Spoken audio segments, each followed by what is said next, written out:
These people have been blocking my lives, man. They've been blocking my lives. They've been restricting my lives. Every time I try to go live, they restrict it. I don't know what they want. Because I'm not talking about their nonsense. I'm not talking about their stuff. I'm talking about my stuff. I'm not talking about their politics. I'm not talking about ANC or DA or Charlie Kirk. No, it's nothing to do with that. But somehow they find a way to make it about them. We're gonna start just now. Please tap the screen and share it so that other people can see that I'm live. Hey, I couldn't join at quarter to 3. I was still busy. I just finished maybe 10 minutes ago or so. And also, I'm not a machine, you know. I'm actually a human.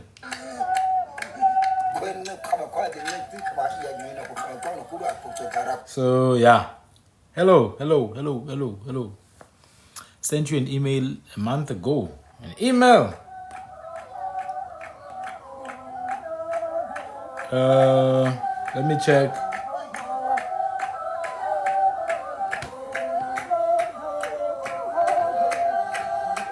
Are you Umlu? I don't think so. Are you Mlu? I see an email from a person called Mlu.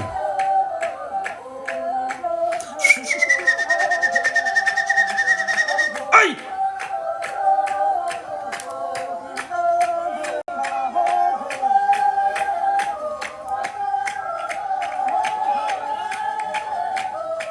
Yeah!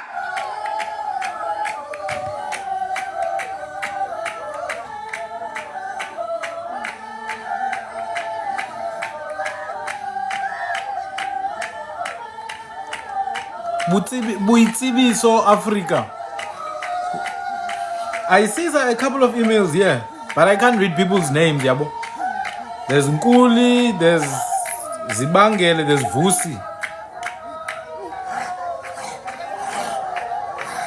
I'm not sure which one is yours.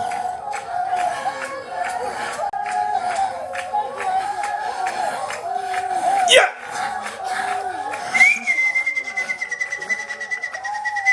Suga! Alright.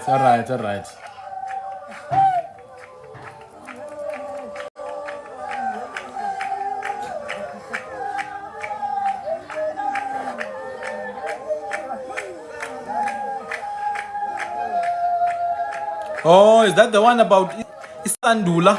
The star? Isandulela? Speaker star? The one that appears before Venus in the morning? Oh, actually I saw that email. And I think I was just too busy at that time. Like, my mind was all over the place.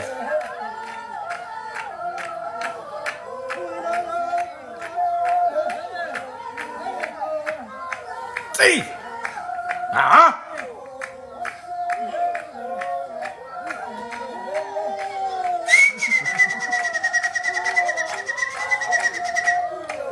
You!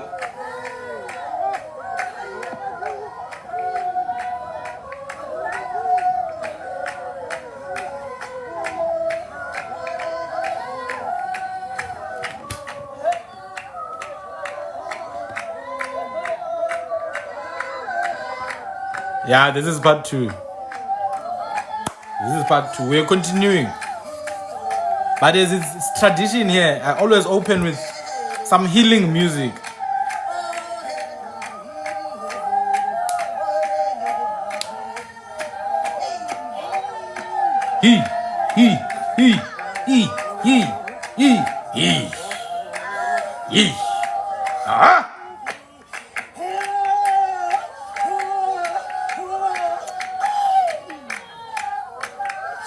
You know, there are people who are so scared of their identity.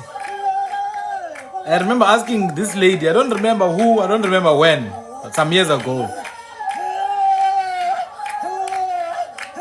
What's your clan name? She's like, I don't do those things now, I'm saved. That's when I realized, no, there's no difference between you and the Muslims who bomb themselves most.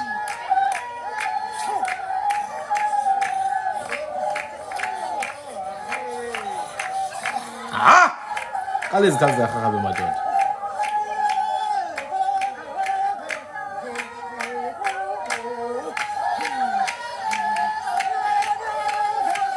Oh, sukani madoda. Welcome my people, welcome. We're talking about Khwe people on the east of the country. Some say use words like abatwa, some use words like amalao, some use words like izichwe, some use words like basarwa, some use words like batswa, some use words like abantu. Because that's what they are, people. And I know it's confusing to many, how do we call these people? Do we call them amakaka?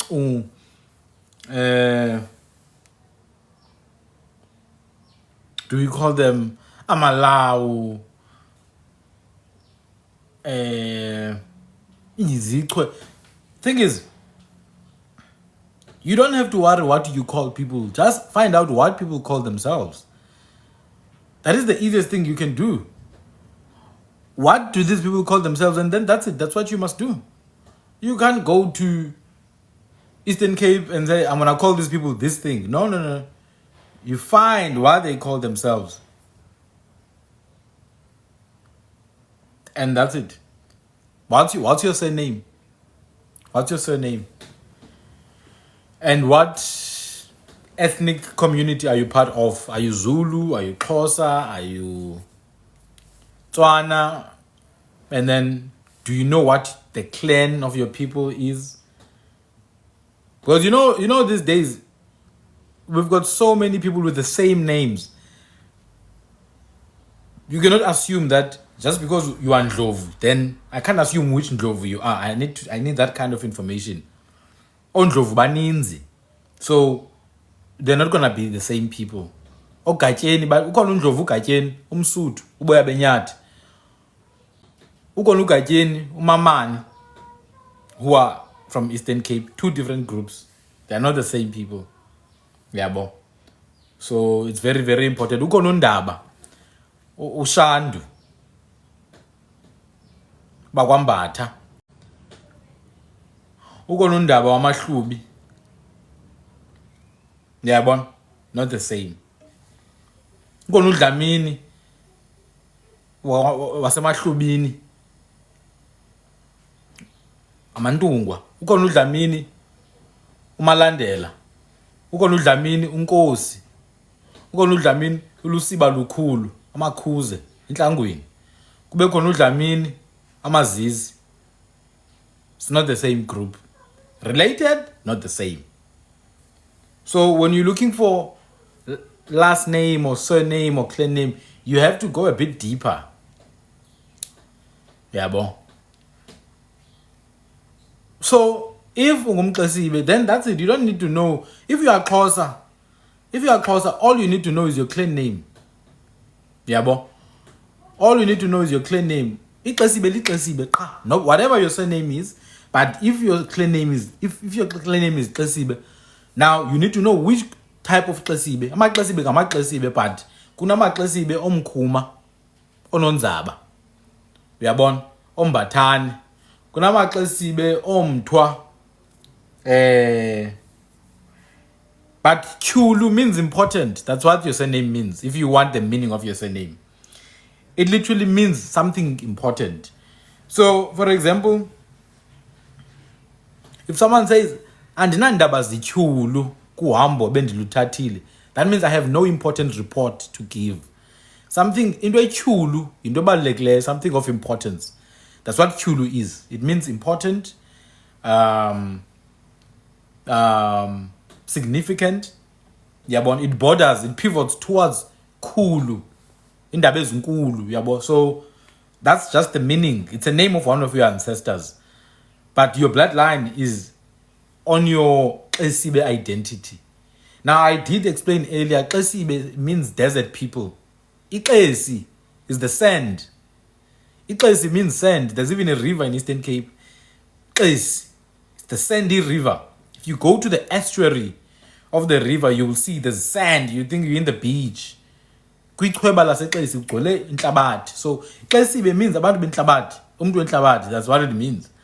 It's different groups of people. Ke ononzaba, omkhuma, ombathane, omachaya. Maninzi kamaxesibe. They mix up with amabomvana at some point with people like Onyathi, onokhonza ngonyama, onogiqa umbengo, obudede. Yabon. And then you have in KZN omsweli, onxele, omthwa, ngamaxesibe ango. Ngamaxesibe ango. So your identity is not, it's actually very, very common. You just didn't know the meaning of the word Kyulu. Kyulu means important. You can ask a question, sir, because I'm gonna go and explain. Previously, I did Amamfene, I did Amasukwini, I did Amazocho, including Chwawu, Nzima, Khwe, Chucha, Ngasana. So I'm gonna have to touch now on Oduma in KZN. I touched on Chwawu in Zimbabwe. So you can ask your question so long. Someone also mentioned Chauke, that they are Hlengwe, which links them to Khwe people, by the way. Okay. You're asking, what is Iduna? What is Iduna? When people say Tole Le Duna, it's actually not even Tole Le Duna. It's Tole Eli Duna. The proper way to say it is Itole Eli Duna. Duna means male. And also means leader. So when you bear a male child, Litole Eli Duna Elia. In opposition to a female child, idunagazi or ithole elibukhomokaz. So kukho ubuduna, masculinity, kukho ubukhomokazi, femininity. Duna me is on the masculine side. It's the male counterpart of umkhomokaz, the female. So ithole eliduna is the child, ithole, a calf, a male child. A male child. Then this is by extension a leader. That's why you have induna. But ukuduna in and of itself is a word that means to be in charge or to take care of something.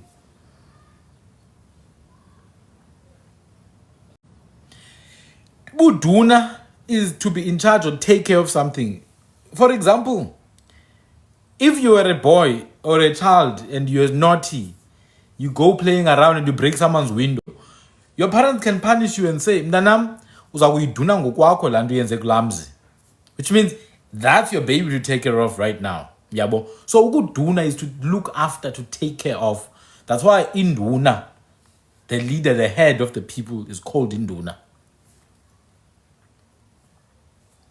In fact, if you speak Paleo-Hebrew, you know they have a word called Adonai. Christians like to use it. Adonai, El Shaddai. Adonai is induna, a leader, a lord.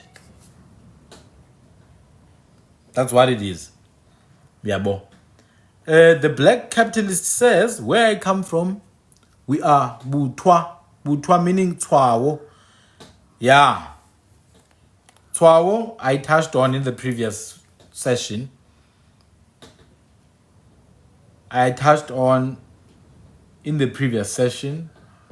Twawu. These are Salty Lakes people or salt pan people. Khwe or Twawu. Find them in Zimbabwe, find them in Botswana, find them in South Africa. They have affinity to Amazocho, Abeshwawu, which I listed. Abeshwawu, Odei, Ondenzagalawu, Amagwahu, the rain people. I mentioned those. You have Amangasan, who have affinity to the Khwe, the fire people, who further have affinity to the Hlengwe. That's where your Chaukes come in. So, let me just quickly fix something here. So it's an important distinction. Now, abantu bakwaNdlangisa Now remember,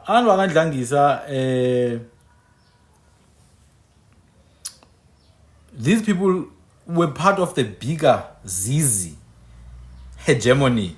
Yabo.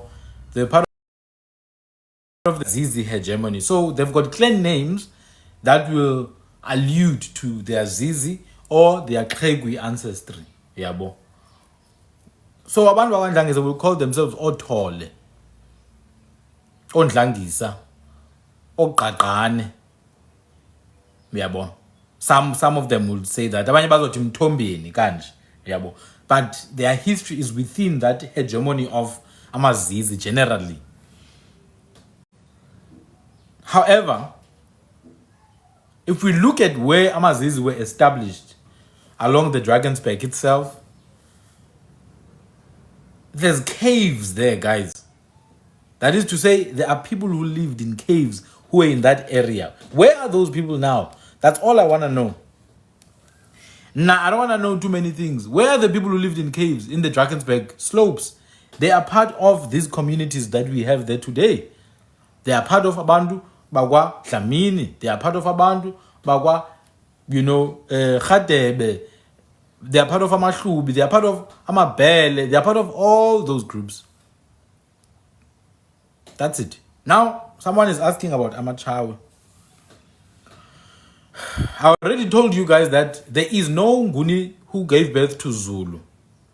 It never happened. Unguni did not give birth to Zulu and Xhosa and Swati and Ndebele. These are not brothers. They never existed. That's complete hogwash. Complete hogwash. What you have are nations, clans, or Ingas, clans, Amakhiba, who came together because of how related they are. You've got Amachawe, you've got Amachicha, you've got Amajwaha. These people have affinity to the Ichwawe people, the Tsicha people, and the Juacha people. Now, if you go to Botswana right now, you'll find people known as the Jew and Kha speakers. Jew and Kha speakers. We say Jwacha. You have people known as the Tsicha. We say Tsicha. You have the Chwawe. We say Chawe. It's literally the same group. So you go to Botswana, you find them there.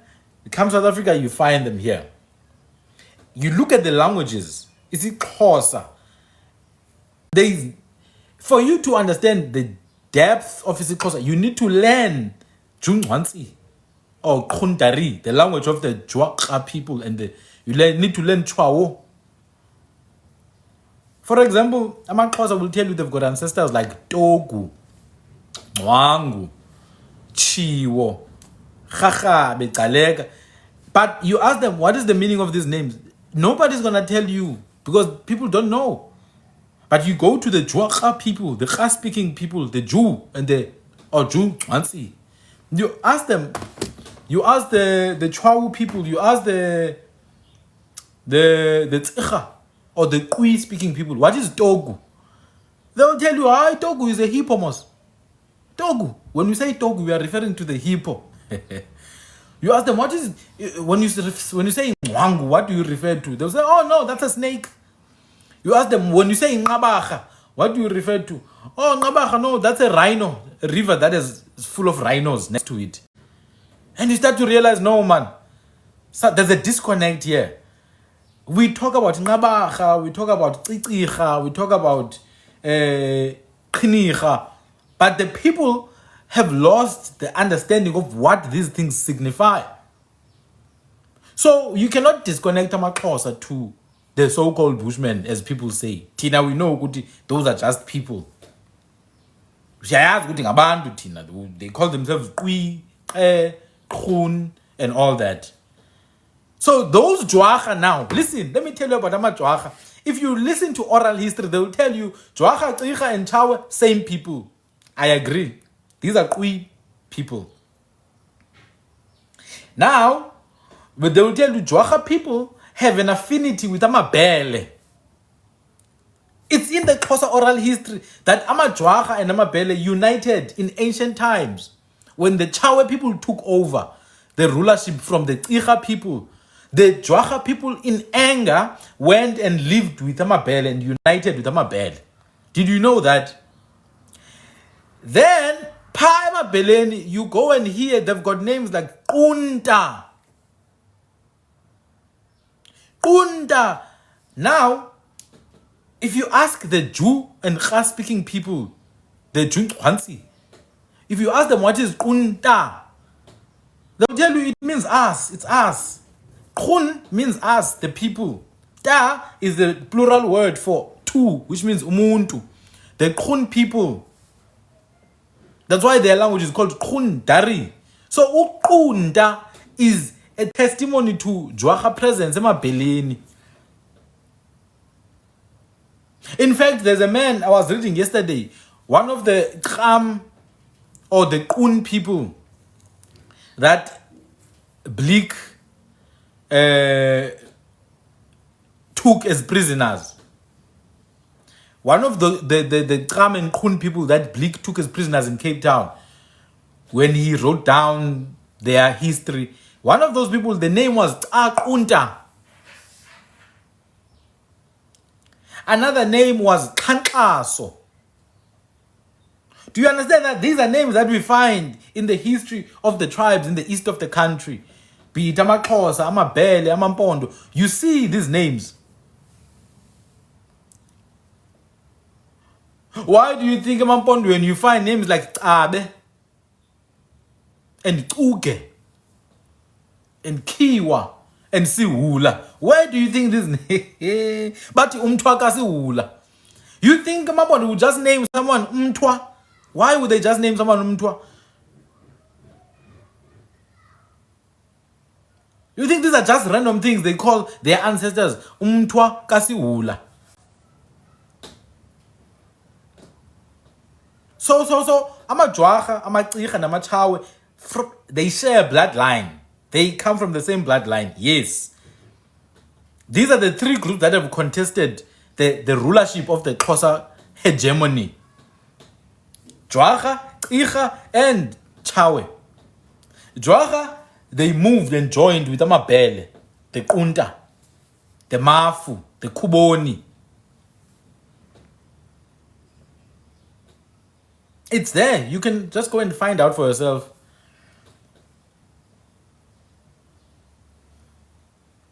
The Tsiga, on the other hand, became part of something known as the New House, Amandluncha, together with other groups like Amankabane, Amanzoto, but especially the Khila people. Now, the truth is, Amankabane, Amanzoto, or Khila, nobody knows how old these people are.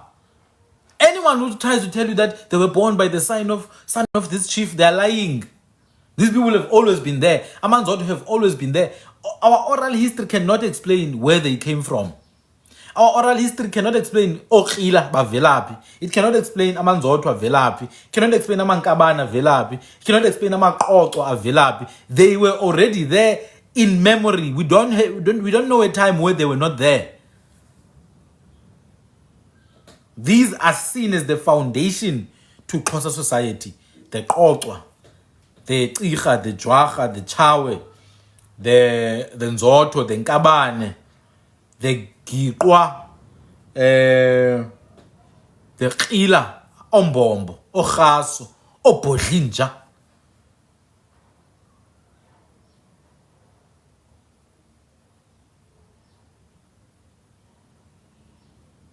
So it becomes very imperative that when we talk about this, we understand the context. So Amachawe are indeed brothers and sisters to Amatsiga, Amajwaga, but you cannot talk about these three people and exclude the Khwe that you find in Botswana and Zimbabwe.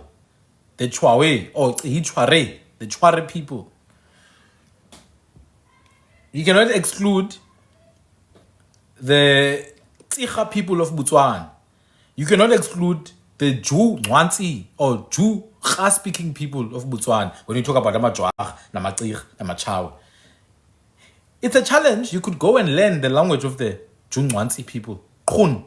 Could go and learn the language of the Tsicha people. Could go and learn the language of the Chwawu people. You will see it's closer. I kid you not.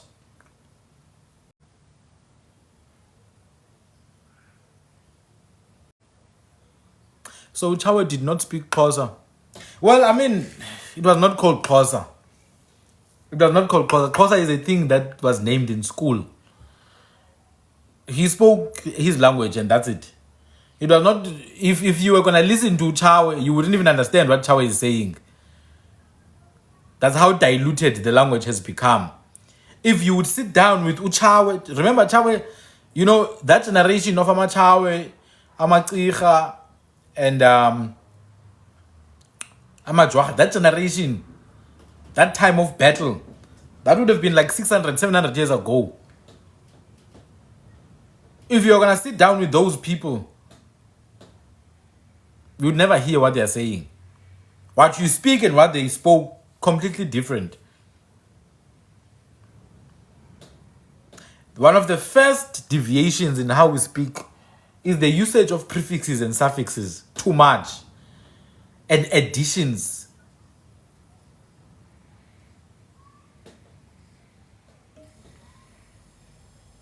The usage of prefixes, suffixes, and interjections.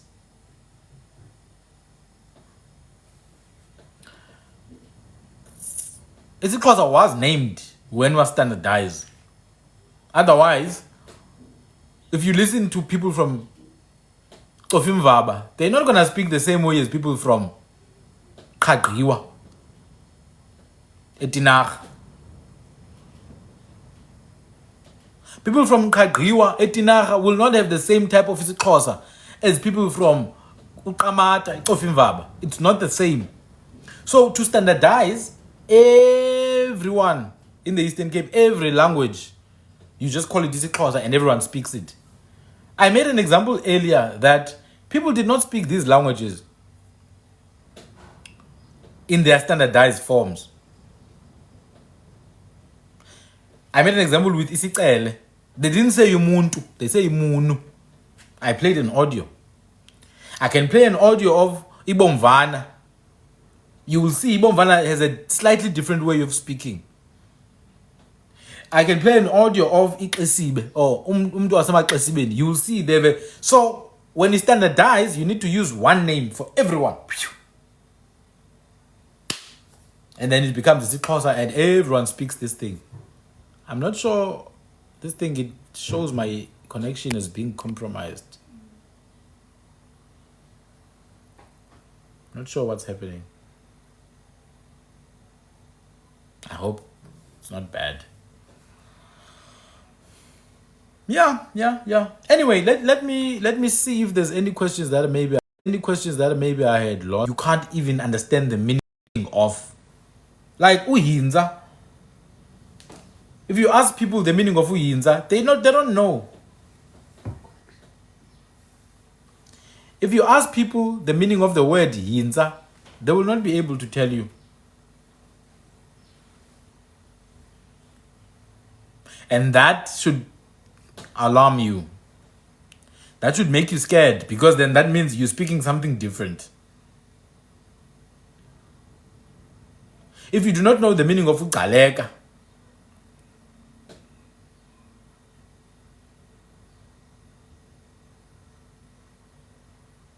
then that's a problem. Anyway, guys, I don't want to deviate. What I'm dealing with is abatwa in the modern day hegemonies that are in the east of South Africa. I spoke about Amasukwini in the earlier session, and I said Amasukwini are actually mountain people. Qauken Swakwi or Qauken Swakwi or Sukwini. So when you say Sukwini, you're actually saying a mountain person. About Twabentaba or Ilaulendaba, whatever you scratch, whatever. About Twabentaba. Someone is asking which group came from Central Africa. I don't know. Yo. The people who say people came from Central Africa must tell us who came from Central Africa. Because the groups that I know that are in South Africa were all formed here in Southern Africa. Yeah, but Amaxhosa, they are literally founded in Southern Africa, and South Africa particularly. AmaZulu are literally found in South Africa, no other place. Basotho, they're not from Central Africa. There's no Basotho. The only Basotho who exists there came from here. The only came from here. The only Xhosa people who from somewhere else. If South Africans came from Central Africa, show me Benguni. Show me people who practice the exact same way of doing things. Now, people in Central Africa are people. They're humans as well. Generally, all humans will share some similarity in culture. That one is not a shock. Not a shock. It's not just Central Africa. We share a similarity with people in Asia. With people in the Americas. Heck, even some countries in Europe will have some cultural similarities to us. But nobody is claiming that we are from Asia or America.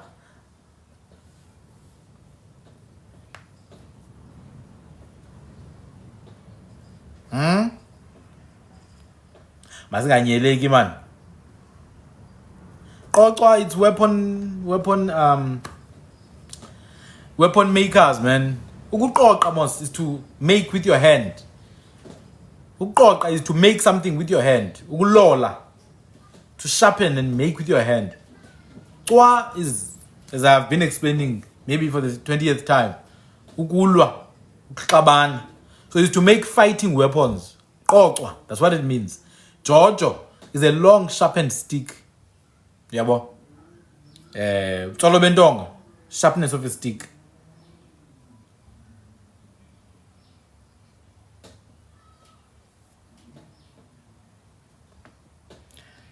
Now, that is not to say cultures did not move back and forth.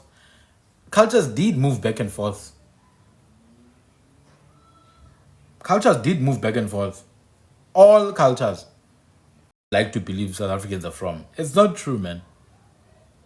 Don't give me some made up fake document. Show me something that cannot be, denied.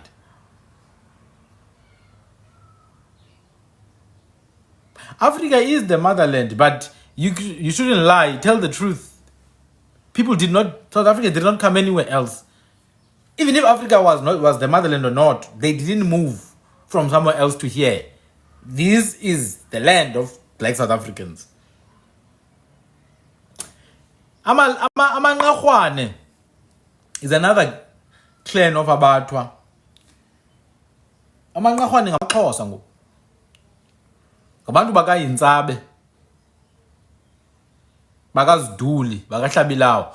You can literally hear from the name. Iziduli, it's the hills. That means they have affinity to Amasukwini, who are the mountain and hill people. Nqakhwane, same thing. Now, the name Nqakhwane is in reference to keeping cattle. The name Nqakhwane is in reference to keeping cattle, particularly red and white cattle or black and white cattle. Amakhwane. These are people who would have been under the leadership of Uyintsabe, who was still alive in 1689 when Isaac Schrefer was sent by the Cape Colony to the Eastern Cape.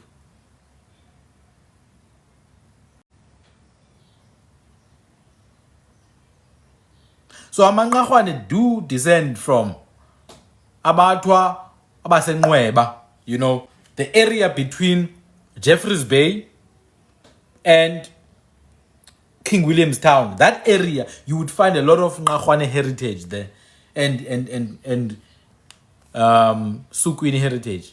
The other group, Amagikwa. Now, these are my ancestors. One of my Okokobam, Mamgikwa. Oh, Jikijwa.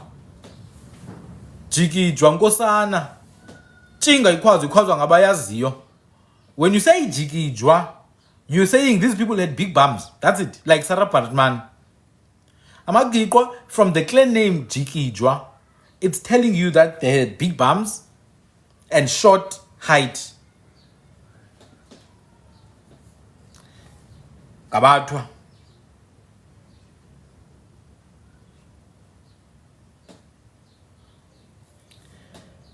But if you say Bantu, how do you reconcile the cliques? Are they from Bantu languages? What is Bantu? And I don't know these things, guys. I know the word Bantu, it means humans. Just like the word Khwe means humans. And the word Khwe means humans. So which one? What is it? Indoni Bantu. You can join. Mafukeni, you can join and maybe explain to us so that I understand your question. Now, what I know about Bantu, I know it's a title that was used by American and European scholars, some of whom were not even like they were not genealogists. Yabo. No, join and so that you can explain. Because one line of comment will not make sense. Yabo. Feel free to join. I will give you a platform to explain what your question is. Anyway, amagikwa, amangahwana, Sukwini is Tram descendants. Mafukeni, if you want to join, just request. Otherwise, I'm not going to answer now because I don't understand what you're talking about. Sukwini, Tram descendants, Amachwama. Ngahwana, descendants of Uyinzabe from the Grinkwa nation. They were once visited by Isaac Schreiber, sent by Simon van der Stel. Who is Simon van der Stel? The second governor of the Cape Colony. In 1686, 1689, he sent a group of Europeans to the Eastern Cape. He sent this group because he wanted to find out if there's gold in the country. But when this group arrived in the Eastern Cape in 1689, they found Uyinzabe or Yinsati. They called him Hinkosi. They found him in around Craddock, Graf Reinet, in what we call Inweba. They found him there with massive subjects and nations under him. Yinzabe ended up becoming under Imidange, the Dange group of Chawe people. He ended up under that group of Imidange. So Yinzabe himself was a close ally of Amachawe, very close, to such a point that he took Umkwali, a prince of Amachawe, who had defected from Amachawe. He took Umkwali and put him under his wing. So when Dange came to attack Umkwali, he also attacked Uyinzabe in the early 1700s. Therefore, Yinzabe automatically became part of the Chawe hegemony, which today is known as Amaxhosa. The Chawe hegemony today is known as Amaxhosa. People who are not under Amachawe, those people cannot be considered as Amaxhosa. They can be considered as Xhosa speakers, but they are not Amaxhosa in essence. Because Ubuxhosa, it's the groups that were particularly under Imidange, particularly in the 1700s. If you read the records, there's a book called The Record by Moodley. If you read when Isaac Schreiber arrived at Nweba, 1686 to 1689, he met Yinzabe. Yinzabe told him which other people were there. Told him about the Kubuqwa, told him about the Sonkwa, which we know is Amasukwini, told him about the Gunuqwa, which we know is Gunuqwa, told him about the Eitema, which I believe is Amatsayete, by the way. He told him about many other groups, and I think the Kubuqwa was particularly in reference to Amachawe, who were Imidange at that time. So the idea, there's this fake document that I saw that says Xhosa people arrived in 18 what. Bro, in 1689. In fact, in 1650, in the Cape Colony, before the Cape Colony even existed, there's a man called Kaitina amongst the Khwe Mana speakers in Grabo. If you know a place called Grabo in the Western Cape, on the Hottentots, Holland Mountains, there's a place called Grabo there, and a place called Bodrivier, and there's another place called Swellendam, and Rafier Sonnerand, and Brier Rafier. In those areas, there was a group they called Tsinikwa. The Tsinikwa people. They were under the leadership of a man called Suswa. That man called Suswa literally told Jan van Riebeeck, face to face, he told Jan van Riebeeck that we have leaders, but our leaders are people who are in the eastern part of this land. They've got gold, they've got cattle, they've got sheep, they've got weapons, they've got armies. We consider them as our leaders. They are in the eastern part of the country. That's the Tsinikwa people saying that. So if you go places like Swendam, I forgot the other ones. But Refiersoner End, which means the river without end. Its true name is actually Amakana, which means Amakam Angenangam, the waters without an end. Refiersoner End. Thank you. So that guy met with Jan van Riebeeck in the 1670s, 1660s. He told him, no, we have people in the east, they are much darker, some of them. Some of them have longer hair, but we consider them as the rulers, the true rulers of us here. He ended up getting into an argument. This is Suswa of the Tsinikwa. He got into an argument with Kauchumao of the Kamakwa. Kauchumao is one of the first people who were arrested in Robben Island in the 1600s. Kauchumao was leading a clan, Isduko, called Kamakwa, which means water people, Abantu Bamatam. That clan belonged to the Kurikhiqwa or Kurikhiqona, which means the highlanders, the people who lived in the north. So Kamakwa people were led by Kauchumao. Kauchumao is a name that means swimming with fish. Kau is a fish, or Kaub, or Nguba, or Inguba.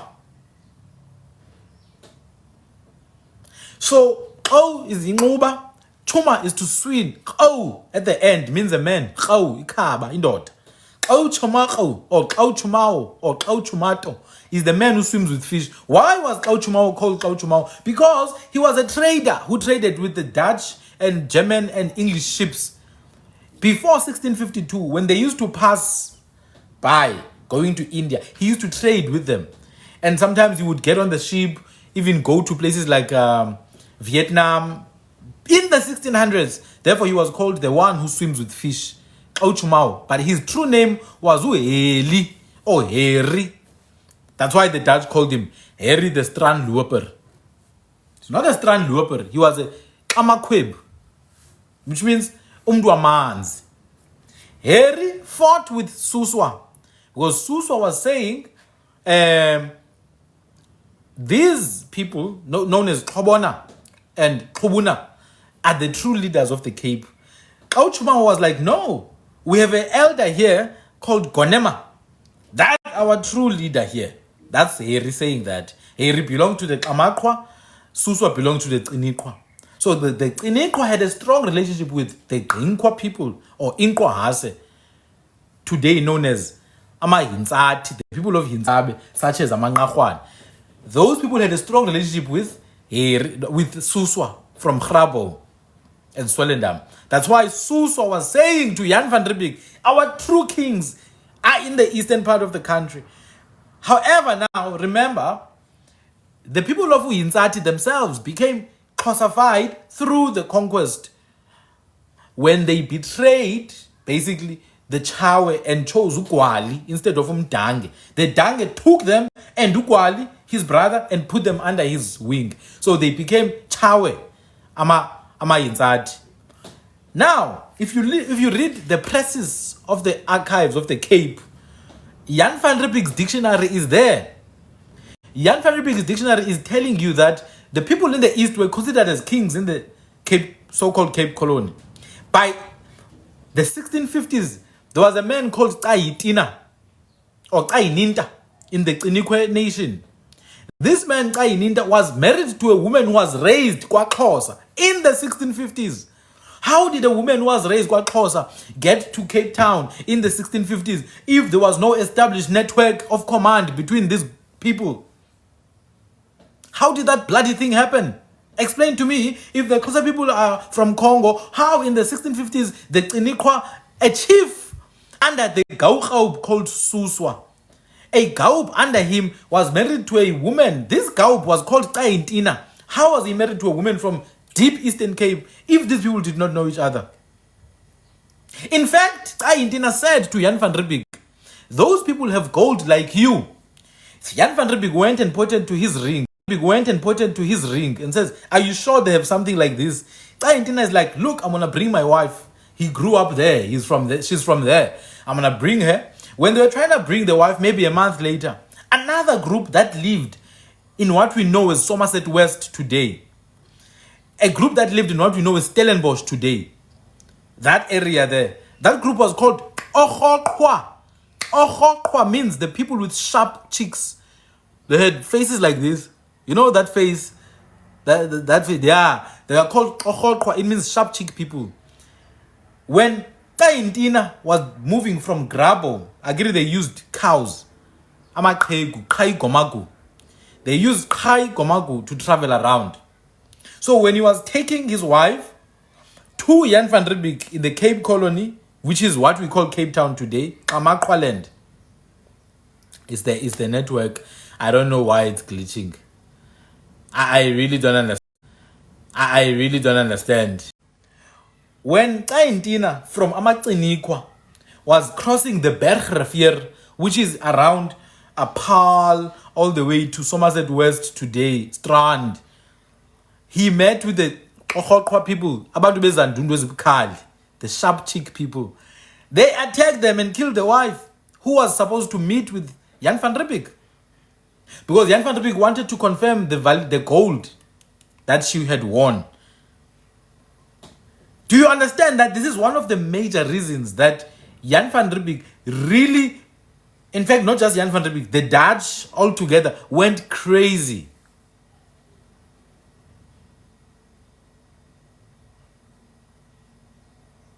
This is one of the reasons why they went crazy. Guys, I see it's glitching. I don't know what to do. I'm really not sure what to do. And you know what I fear?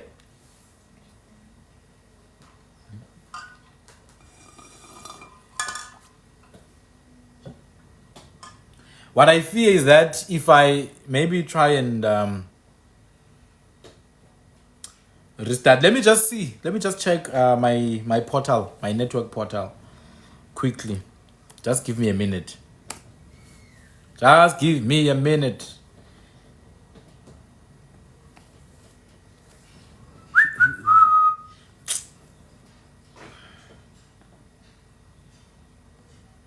If it's not glitching, my live gets banned. My live gets banned or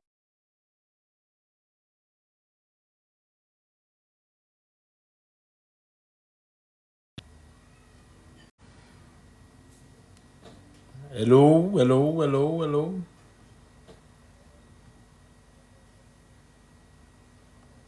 Is somebody there?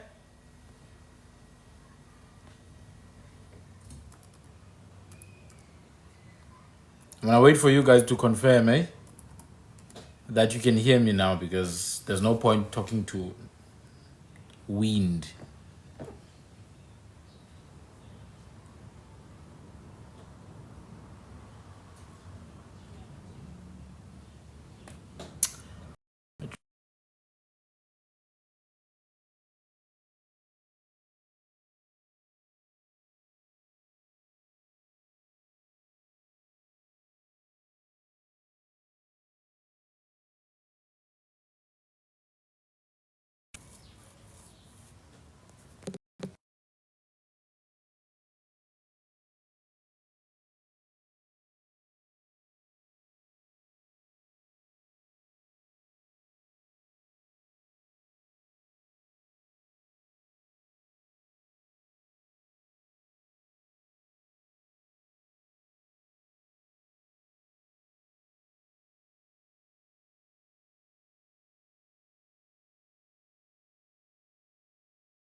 Guys, can you hear me?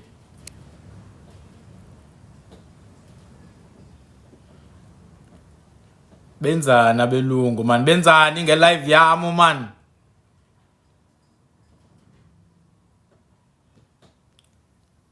Hear me fine, just confirm so that I can continue. I'm gonna wait until you guys can confirm. I'm also trying to like maybe reboot my network here.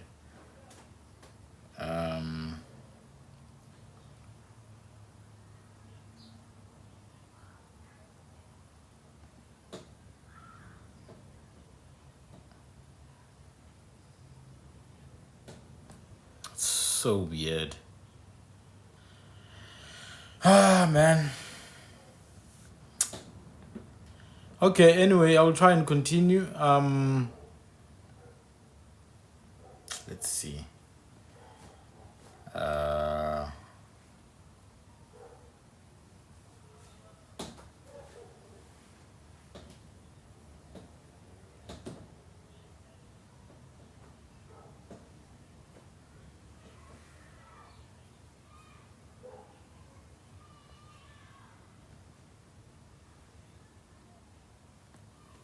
Okay. So anyway, what I was saying is when this group, and this is written down in Jan van der Beek's diary entries. When this group of Tinikwa with the chief Kayintina were marching with their oxen, because they used oxen to travel. Amaqhegu, they call them Khaigomagu. Amaqhegu nkomo, basically. So when they were traveling to the Cape Colony, then they met the Qoqoqwa, which is probably their biggest enemy at that time, the Tinikwa and the Qoqoqwa. Yabo. Jan van Riebeeck always had this wish, thank you Zwesh, to send someone over to the Eastern Cape just to, confirm that there is gold. So in 1689, I think, that's where the second governor of the Cape Colony, it's no longer Jan van Riebeeck now, it's a guy called Simon van der Stel. Simon van der Stel is the guy after whom Stellenbosch is named. And Simonberg in Stellenbosch is named after him. And Simonstown is named after him. Simon van der Stel. He was the governor when they sent an ensign with a group of people. The ensign's name was called Isaac Schryver. It's Isaac Schryver who went to the Eastern Cape 1689 to confirm that indeed there was gold. That's it. They didn't go there because they like the land, they've bonded with the land. Oh, they are natural farmers, they've bonded with the land, they will never. No, they wanted gold and wealth. And that's exactly why they went to the Eastern Cape. They couldn't see any gold, but they saw things like cattle and sheep and everything else, farming and all that. They didn't find the gold. I don't think they asked about the gold either way. So they probably acted as if they were just visiting. I do have a YouTube channel, by the way. I do have a YouTube channel, Sandile Tugani. I post all my lives there. So for those maybe who are unaware. Not an issue that is unfamiliar. I know I've seen this before. They either restrict it. Like last time I was showing dancing people, they say my lives are not good because they show nakedness. And then they blocked me for 7 days. I couldn't do lives. For the past 2 days, they've been blocking my lives. Apparently, there's not enough movement on the screen. So, like every time I do a live, there's always a problem. There's always a problem somewhere. I feel like sometimes it's just technical sabotage, Like they put some flags on my account or something like that.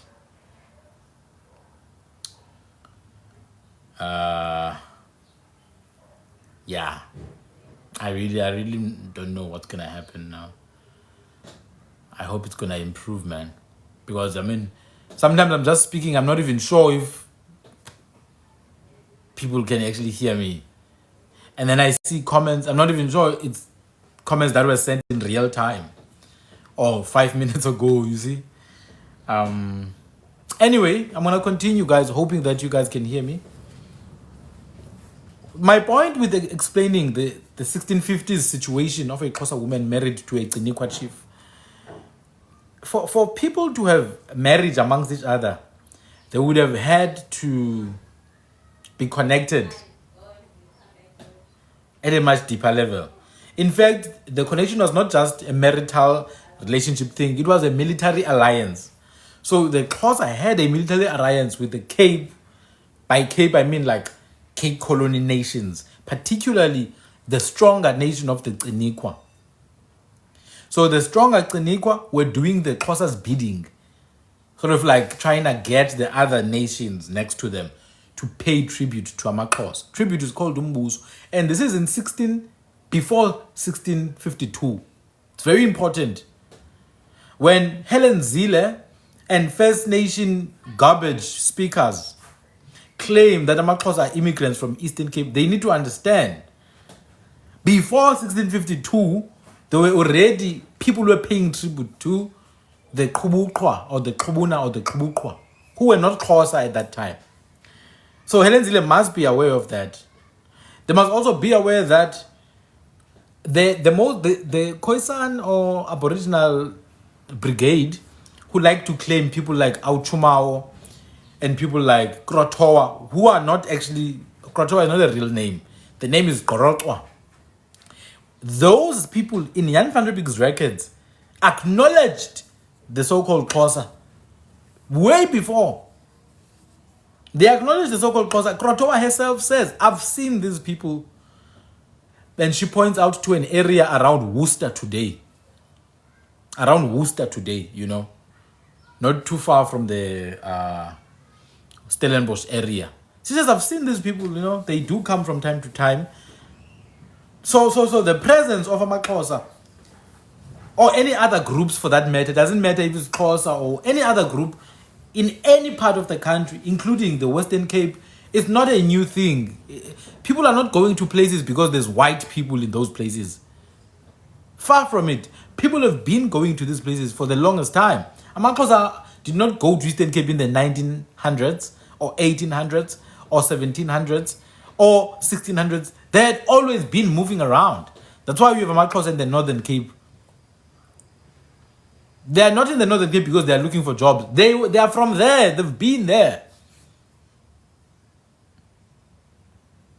So we need to stop it with the garbage that people are teaching out there. And I'm sharing this so that when you meet brown Aboriginal in the live or whatever group of people you guys like, I know you guys like to argue with them, you give it to them. Don't wait for them. Don't debate with them. Just hand it over. They will suffocate if they want. It's their problem. It's not ours. But you must give it to them. They deserve it. That's one. The Nqakhwane then were part of the Inkwa or Grinkwa people who were under Uyinzabe, who was visited by the Cape Colony in the 1680s. Nqakhwane people were from that. Hinebe, same group. There's a rugby player called Lukhanyo He's from the Hinebe. Duka namahlati. It's not just duka, as in to be lost. It's duka namahlati. That means they are good at hiding in the bushes when they fight. They don't fight in the open. They go to the bushes. They use the bushes to hide. That is what duka namahlati is in reference to. So when you say duka, what you're saying to disappear in the bushes because of the short stature and the swift movements. Another group is the Gunuqwa and the Gunuqwebe. Two groups, not the same. Two. You have Gunuqwa and then you have Gunuqwebe. Gunuqwebe are a mixture of Gunuqwa, Xhosa, and Nama people. Thank you. They are a mixture of Xhosa, Gunuqwa, and Nama people. Nama people are involved within the Khwe group.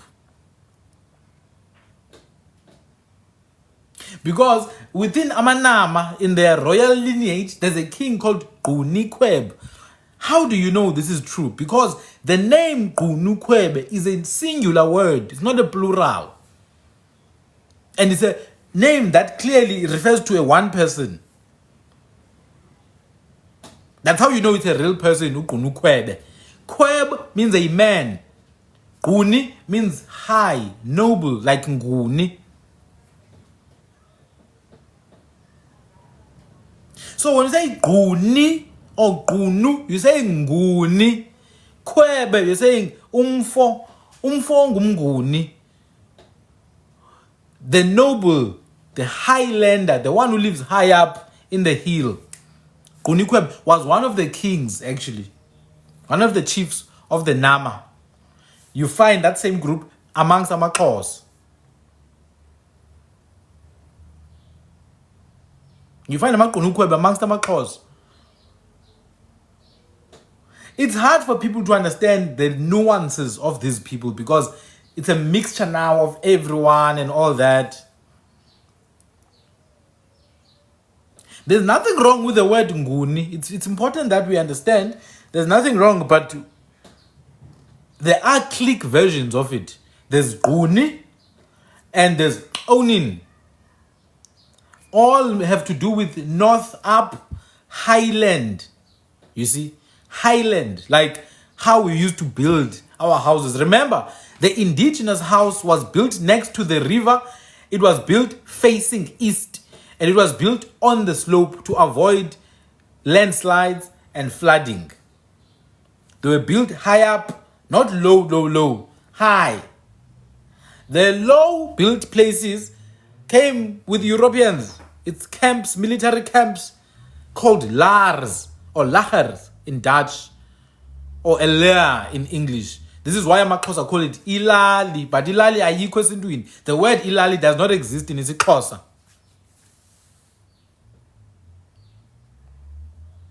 Ilali, it doesn't exist in this clause. We don't have that word. Lali come from the Afrikaans lager. Like, you know, a lower area. Like, lower area. For example, a primary school is called Lar School. Lar School, which means lower school. So, Lower Valley, it's where the lagers of the Dutch, the camps of the Dutch used to settle at the Lower Valley. We did not stay in lower valleys. We stayed in upper areas. Nguni. Guni Khwebe, therefore, are that mixture of Nama and Gunukwa and Xhosa. And yes, Guni Khwebe can be very dark. They can be very light. They can be short. They can be tall. It does not matter because it means nothing. What means something is the bloodline. I see some of our people are too obsessed with European standards. Oh no, these ones are light, these ones are dark. Screw that. That's why you can't learn anything because you are too obsessed with what the white man taught you. Looking at yourself like you're a piece of meat. Looking at the color. What's the color gonna add in your life? No, this one is dark. He must be from Limpopo. No, don't be dumb. Don't be a dumb cop. Bloodline. That's why we say mntwana wegazi when we refer to royal people. Mntwana wegazi, not mntwana we light skin. We never say mntwana we light skin or mntwana we dark skin. Yes, stop animalizing yourselves. It's like you're different cows now with different patterns. No.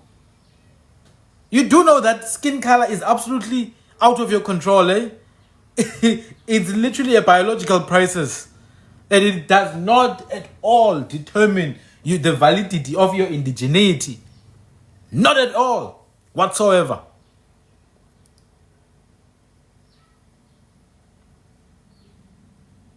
So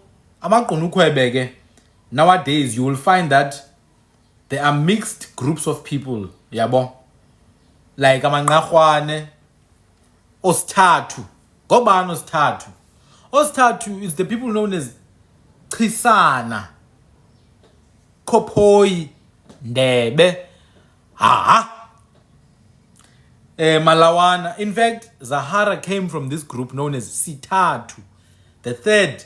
It is said they were the third house of the Gqingwa people to enter into Khwe alliance. I'm not sure about that, honestly. What I have read, though, is Sitatu came from another word, which means land of the elephant.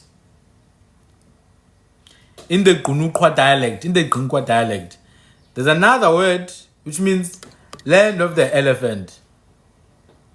Yabo. That's what I heard about Sitatu. No, everyone has ikas labatwa. It's not just Xhosa or Zulu or whatever. Everyone, including people in Zimbabwe and Angola.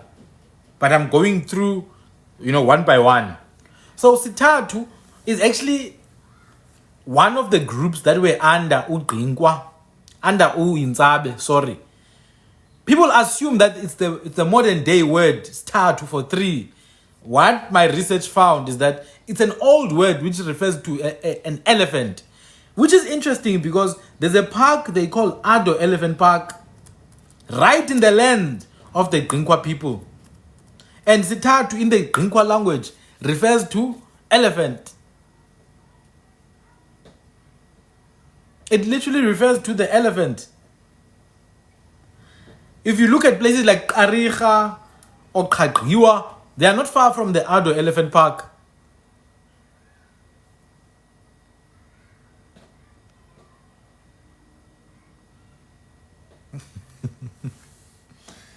Hey, my God. Do you guys understand? Is there someone on Ustatu here somewhere? I need you to confirm that you can hear what I'm saying about Ustatu. It's not necessarily the third. It means the people who occupy the place with elephants. When these people of Isak Schrijver, I think the network is good now. Can you guys confirm? When the people of Isak Schrijver were traveling, right, to Uyintsati, for 3 days they could not see him. Thank you guys, I can see now. They could not see Uyintsati for 3 days, but they passed different groups. And one of those groups were people who called Sitatu, or the Tautu people. Now, Tau is in reference to the elephant. I'm a close up. Oh, Khwe. Think about Khwe and Tau. Tautu, the land of the elephants or the water of the elephant. Actually, let me break it down. You see, in Khwe languages, there's a word TTU.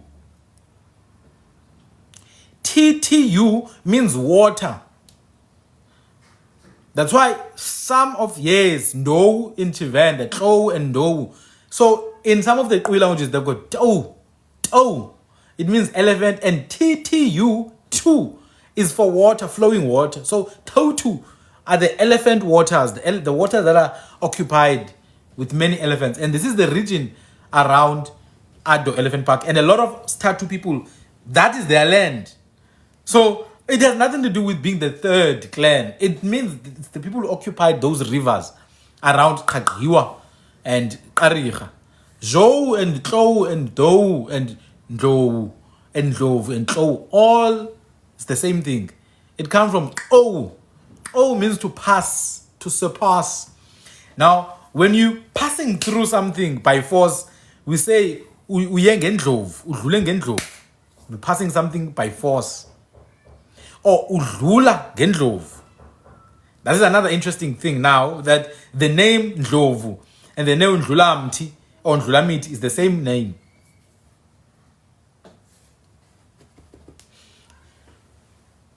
The name Ndlovu and the name Ndlulamiti is the same name because ukudlula in Khwe is Khwe. Ukudlova, it's Khwe as well. That's why amaXhosa have another name for the Ndlulamiti. They call it Iqowa. And Eya pivots towards Dluya. Dluya is the Isilala version of Dlula. Dluya miti. Oya I in Quinkia. Oya I or Eya I to pass over the trees. So Isitatu is the people who occupy the land with elephants. Think about Ado Park. So Statu, I really suspect that they may be like a Kham group. I'm not sure. There's nothing explicit that says they were Kham.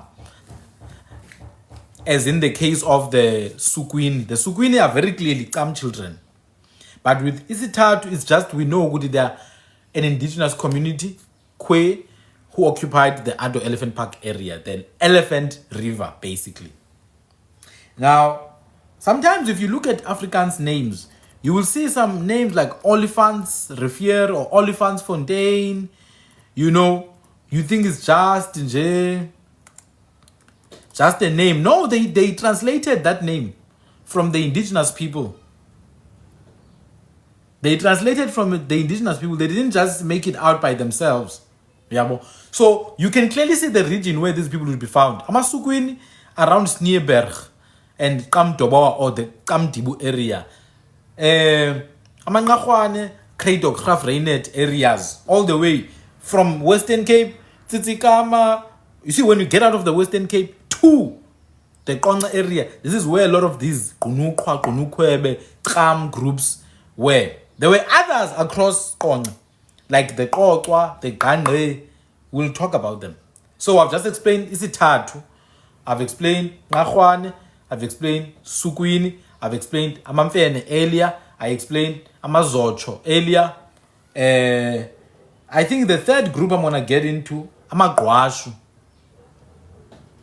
Gwashu, they were makers of pots.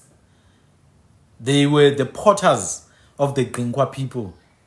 In fact, the name Gwa in Khwe Mana and other languages has to do with udongwe, clay. Gwa has to do with udongwe and clay. It means the earth or the clay. Shu is the pot. Some people say shude or sude or suku to make pots. Suku. So Gwashu is pot clan or the clan, like Ingai, Amakamba basically. Yeah. Gomakamba, Amagwashu. Famous people that I know from the Gwashu clan, Sia Kolisi, Rachel's ex-husband, and Miriam Makeba, Mama Africa. They are both Gwashu. Ona. Ona means children. It's a plural version of Os, which is Ingosi, a child, or Ob, which is Ingobi, a son. So they are Gwashu Ona or Gwashu East Ona. Ingosi, the Kriba Lama Gwashu. So that's the Gwashu. And then we can look at maybe Amagikwa. I mentioned Amagikwa. Amagikwa, remember, it's the people with big bums. Amajikijwa. When you say Jikijwa, you're saying big bums and short body. I have blood relations to these ones.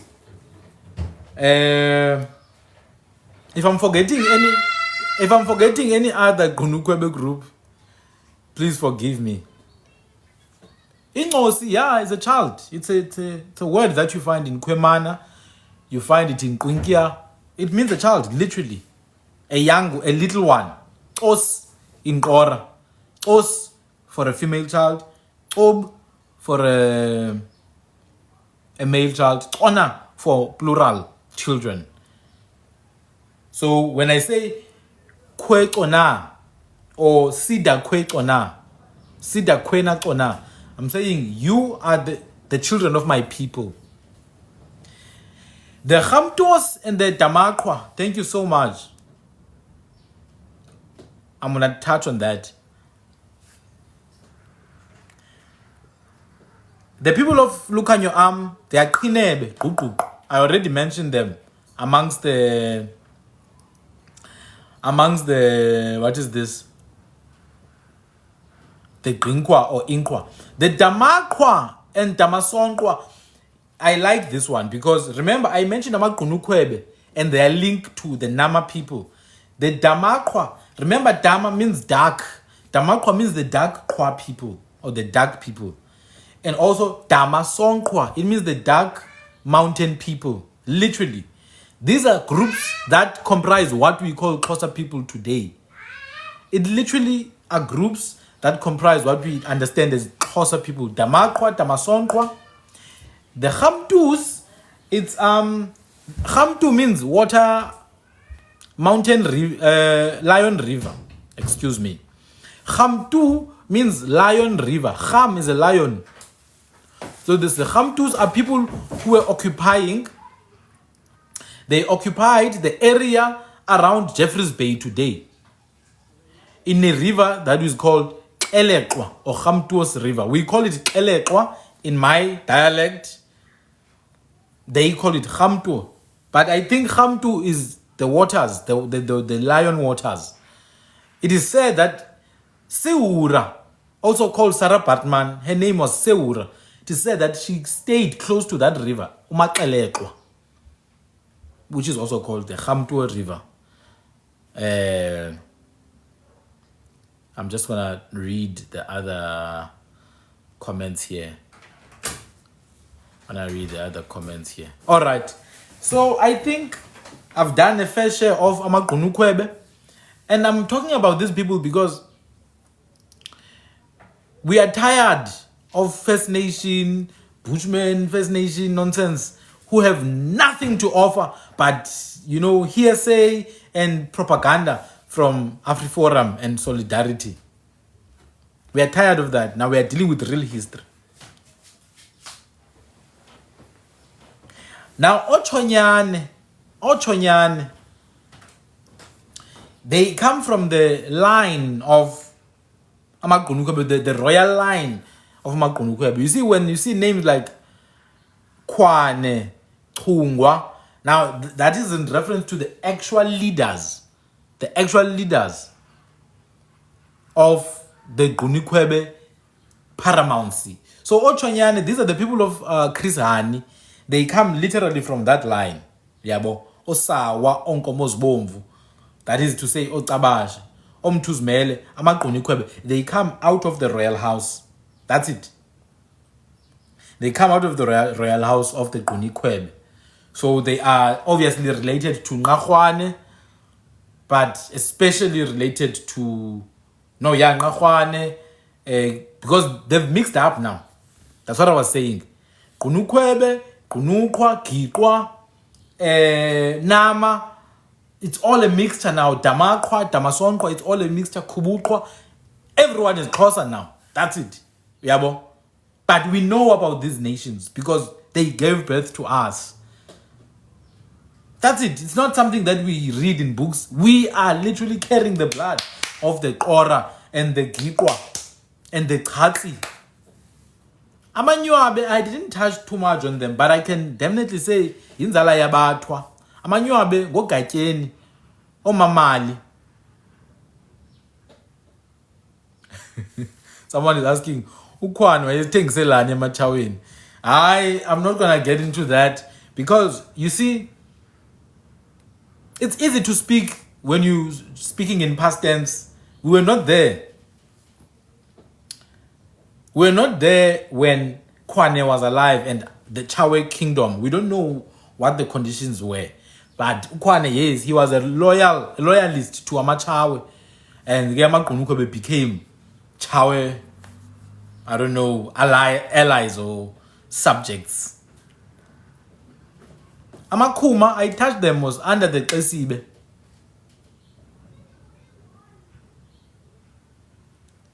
I touched Amakuba under the Kesibe.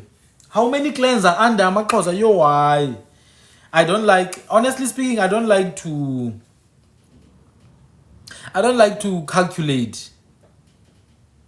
Because I think there's probably lies. You see, when you start to use numbers now, there's clans people have never heard of. Yabo. My mother is from Amanzoto. And anyone who tells you who gave birth to Amanzoto is lying. I'm telling you right now, I've heard many different people saying, no, Amanzoto were the children of the son of Togo. No, that's a lie. The oldest historians will tell you straight, Amanzoto, we don't know how long they've been around, but we know good they were from the very earliest time. This is the same thing as Amakila. It's the same thing as Amankaban. I don't want to hear stories where they are from. We don't know that. We just know good they're the most ancient groups. Now, what was the question I'm trying to address here? The number of clans. There's many other clans that people have not even heard of. My mother, when she married my dad in the 70s, right? My mother was born in the 50s. My father was born in the 40s. When she married my father was staying with a stepmother now. My grandfather had married a second woman. The first wife, Umakul, left and went to stay in some white person's property, and all that. The woman that my mother therefore was welcomed by into our family was a woman from the clan of Badi. Mabadi. And I've never met anyone else from the clan of Amabadi. To this day. Amabadi ngobedla. I don't know that. But Obadi, I have never seen anyone else. When I tried to do research, I just found out that Badi is a Springbok. Yes, it's a Springbok. It's Adi. It's Adi. You find the word Badi in Kham. You find it in Khwe. It means Ngane. That's what it is. In Khwe, they say Adi. Adi. They use the bilabial click. So. I'm just saying that clan, no one has ever explained to me where they come from. I heard, though, that there was a white man who survived some shipwreck. He was called Badi. So I don't know. I'm still trying to research that. All I'm saying is that there's clan names that you have not even heard of today. Yabo. Now, someone was saying, is there an active kingdom? Yeah, and there's a king. 2 kings. There's a king of Yamachakhabe. And then a king of Amakalega. Those 2 households, they still have kings. But those things, man, I don't like them because it's government stuff, man. It's not indigenous stuff. I deal with indigenous history here. I don't deal with people who get paid by government. Nothing wrong with getting paid. All I'm saying is that if you're going to stop doing what your ancestors used to do to run the country, then you might as well be a government employee. So I don't really entertain such stuff in my page. I only talk about indigenous history from an indigenous perspective. Yabo. Now, someone was saying, Amamfene. I touched on them on my previous live. I did maybe 20 minutes on Amamfene alone. Go to my YouTube channel, Sandile Tukani. You will see there I talk about Amamfene for a good 20 to 30 minutes. Where can we find the info? It's there. Most of the info, I learned it when I was young. And you can go and confirm it online. You can go to elders. You can go to ancient books. Find books from the 16 and 1700s. Travelers' books.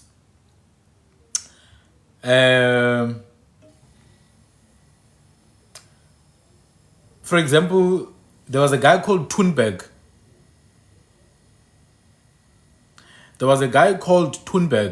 He was a botanist from Europe. He wrote about maybe 4 books.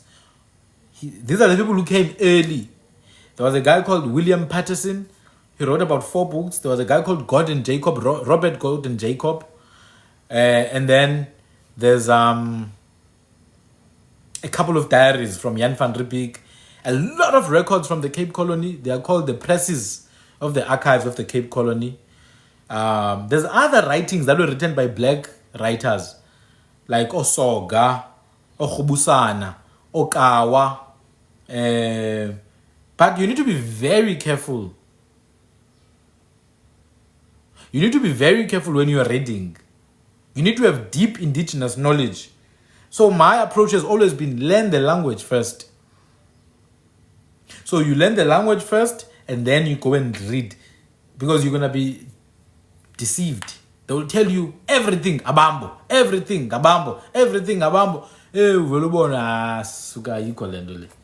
I've done amagquna ukhwebe. Now I'm gonna go into abathembu. We are looking at ubuthwa in these groups. So ebathenjini you find amagcina. You find amagcina oqhamela onokuyindla oyelushe omadevu omzondi ongece ogadluma ogebula ukhula omalamba endle ayekudla inyama yenyamakazi. Omalamba endle ayokudla inyama yenyamakazi. I see umzimkhulu Kawa. You haven't read Ukawa, you wanna join my class first? Feel free to join. Feel free to join. We are pushing there. We are pushing there. So when we talk about abathembu, people have been saying, are they qambuqe?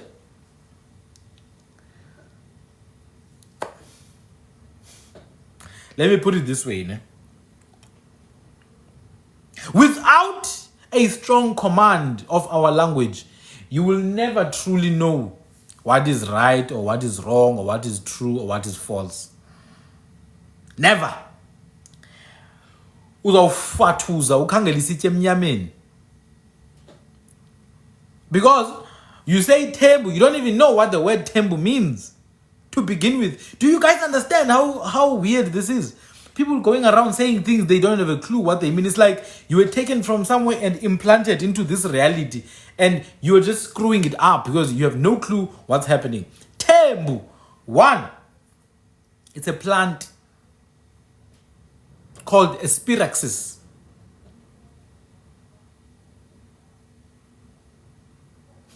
Kukona omenemene who are tembu bangodlomo.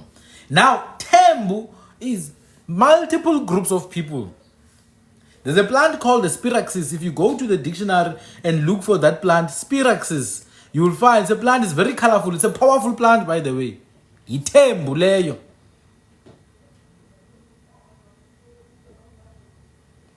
Two.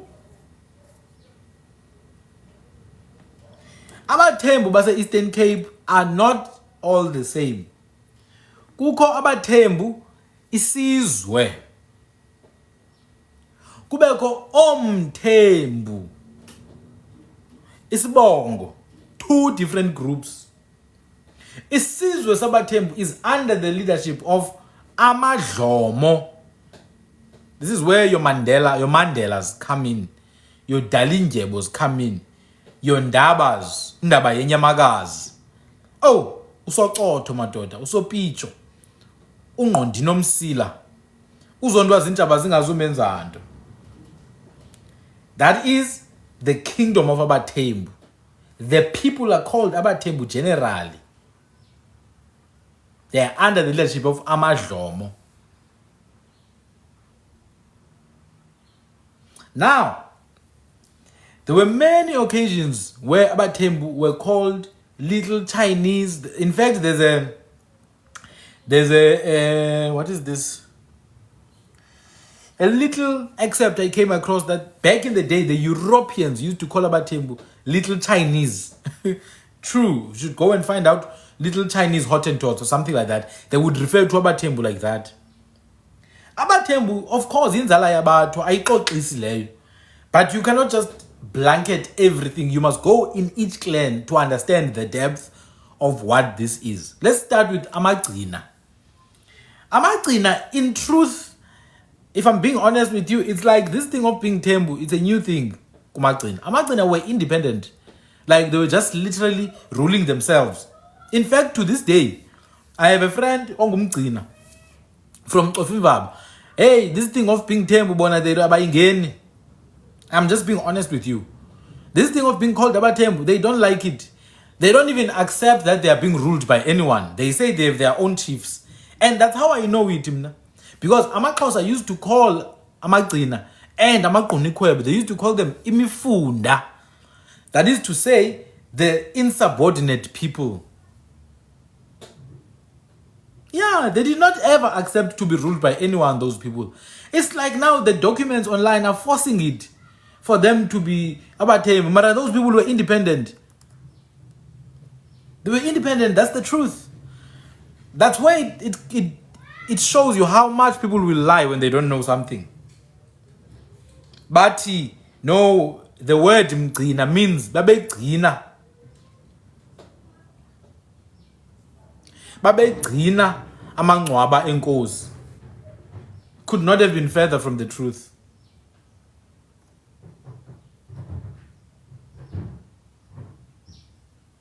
Could not have been further from the truth. They are not called gcina because they were gcinaring amangcwaba. Gamagcina because that's literally the name of their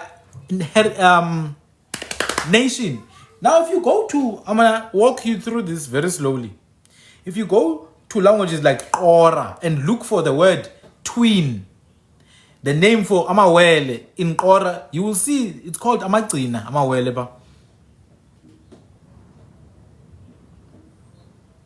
They call amawele amagcina or horena. That's Xhosa kobab. They say gcina or horena. Hold on to that. Gcina. Khamela. The word, the meaning is from the word kham and the stem la, no, the suffix la. Khamela is like the Mpondomise version, uqam or ngam or ngamashe. It means exactly the same. Into ngamashe, it's something that looks exactly the same. Twins.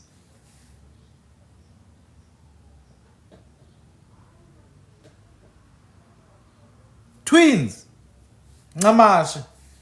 So when you look at the name Khamela, gumntu umnye, that's what it means. Mntu bubini, two people in one, twins. So the nation has to do with twins. In fact, if you go back to the oldest records of their clan names, they even say bangoncamashe, where some people say ncancashe. I've seen where they say ncamashe, which is literally the exact same sense in which gcina, twin, Khamela, exactly the same, ncamashe, exactly the same. So sisizwe sobuwele, I'm not gonna say I know the full history of why they were called those people, but I know the meaning. It says the twin nation. There are some purported links to ancient Xhosa kings. I'm gonna accept that because I've seen it myself. That amagcina do have some old links to the kings of amaXhosa. So I'm gonna accept that. But that's as far as it's gonna go. People must stop lying and saying, no, they were the sons of Togo. Naman guys. No, that one is not even a topic of discussion. That's the whole reason I'm showing you. The names will only begin to have meaning when you understand the old way of speaking, which can be found today. Kubatwa. The old way of speaking, you're not going to find it in your school dictionary. They're not going to know what Khamela means. Your school dictionary is not going to know. You can go to a teacher or a professor of physics class. Ask them, what does Khamela mean? Khamela mean? They won't be able to tell you. Ask them, what does ncancashe mean? They won't be able to tell you. But you go to the Khwe languages. Ask them, what does camera mean? They'll say, oh, camera. It's two men in one. Come, two, exactly. Next to each other. You know when you say something is next to another one, it's ingam, ngam. So kamira, ira means a man. Or even twins. All I'm saying is, there's no way that you're not going to be able to tell your history in fullness until you learn some language. Unless that language already contains your truest form of language, of history. That's all I'm gonna say. You're gonna go, when you go through some traditional cultures, traditional ceremonies, you have to use certain words like inqubulo for feet, incense for a man, ilqwati for women. And you go look at the Khwe languages that are spoken by the so-called Bushmen. Those exact same words are there. They mean the exact same thing. There's something there that people are not telling you. But you're not going to find incense in Cameroon, you're not gonna find the Khwe in Cameroon. No, Khwe means a wildcat. In fact, I've spoken heavily about Khwe. It's a wildcat. Ingawa. When you say Khwe, you're saying ingawa. Kasi sutu ki Khwabi, basutu bari Khwabi. It's a wildcat. Another euphemistic form of the name Khwe is Ncwabe. When you say Khwe, in another dialect it's Ncwabe. One of the Amazizi ancestors, actually, his name was Ncwabe, which means wildcat. You know, it's imbodla in essence. Imbodla.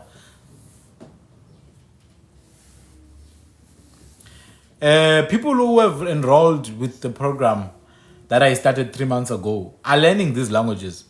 They are learning how to speak and how to write and how to notate.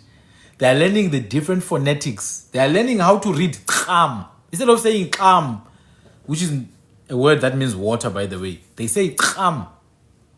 Kham. Yeah. Khwabe kitwane. Kitwane. That's the name of Ontwane, the name of the cat. Ntwane. In fact, the Batokwa within the Sotho Swana speaking groups themselves are connected to that cat. Kwaukwa in Kora. Kwaukwa means the wild cat people. Yeah, Bantwane, the people of the wild cat. The Batokwa themselves is Kwaukwa in Kora. Guys, it's impossible to learn these things. It's absolutely impossible to learn these things if you don't know the language. I'm sorry, but I'm going to be honest. Because even when I say Kwaukwa, it sounds ridiculous because I know you've never heard this word Kwaukwa before. It doesn't make sense. What is Kwaukwa now? Indoni Kwaukwa. Ini manjele. I remember we once had a live and this guy could not even understand these words. He was mocking them and I'm like, wow. Only if you knew. Only if you knew.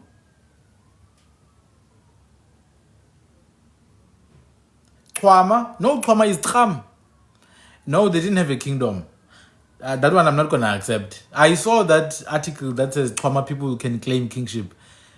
Yeah, no, that's not true. They ruled themselves, but a kingdom is something else, most. And we must stop thinking like Europeans, man. I think that's the biggest problem. However, if the Twama people want to claim, a kingdom, I think they're allowed because the First Nation are already claiming most. So the Amakwama might as well claim. The Ngakwane must also claim to be kings. And the Gwashu must also claim. No, claim, guys. Ongasana maba claim.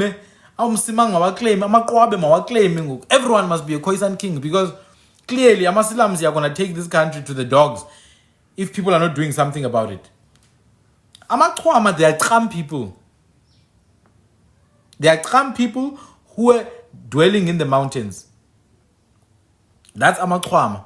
Therefore, who did they? They were not a king.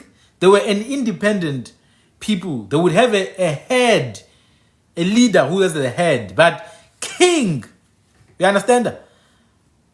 Now, people who may claim paramountcy, like a high-level chief, would be people who have direct links to the Grinkwa Uyinzabe. Now, abantu baka Yinzabe are Grinkwa people. But Yinzabe was not Tram. He had Tram people in the kingdom, but he was not Tram himself. He was Grinkwa. Anyway, I'm saying you guys can claim. Because I can see people are claiming everywhere now. Everyone, there's an emperor somewhere. Emperor Valerie Letsie. She's Letsie. Yo. Hey, Insangu inamandla madoda. Insangu inamandla. Icuba labathwa. Yo.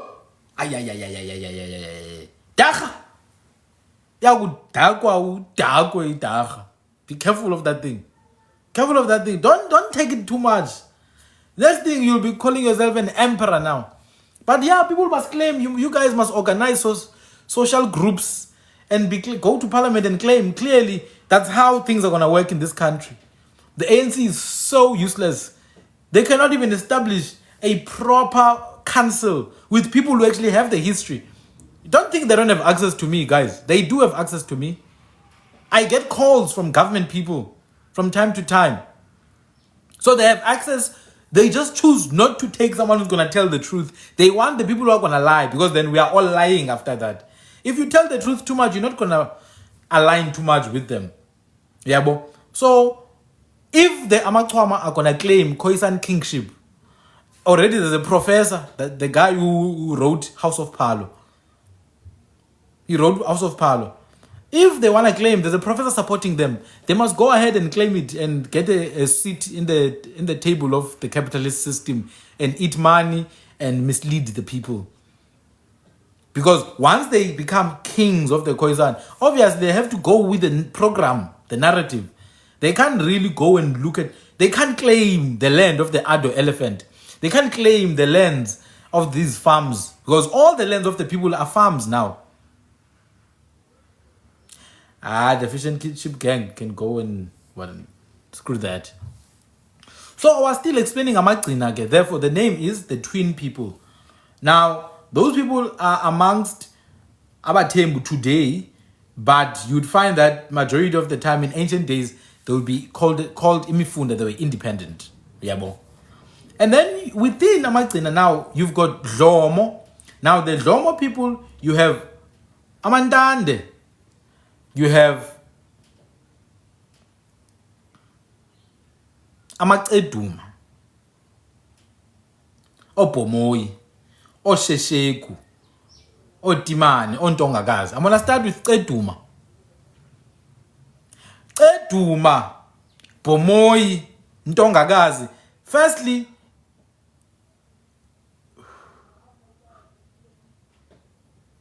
No. Maybe let me go back to Uchwama.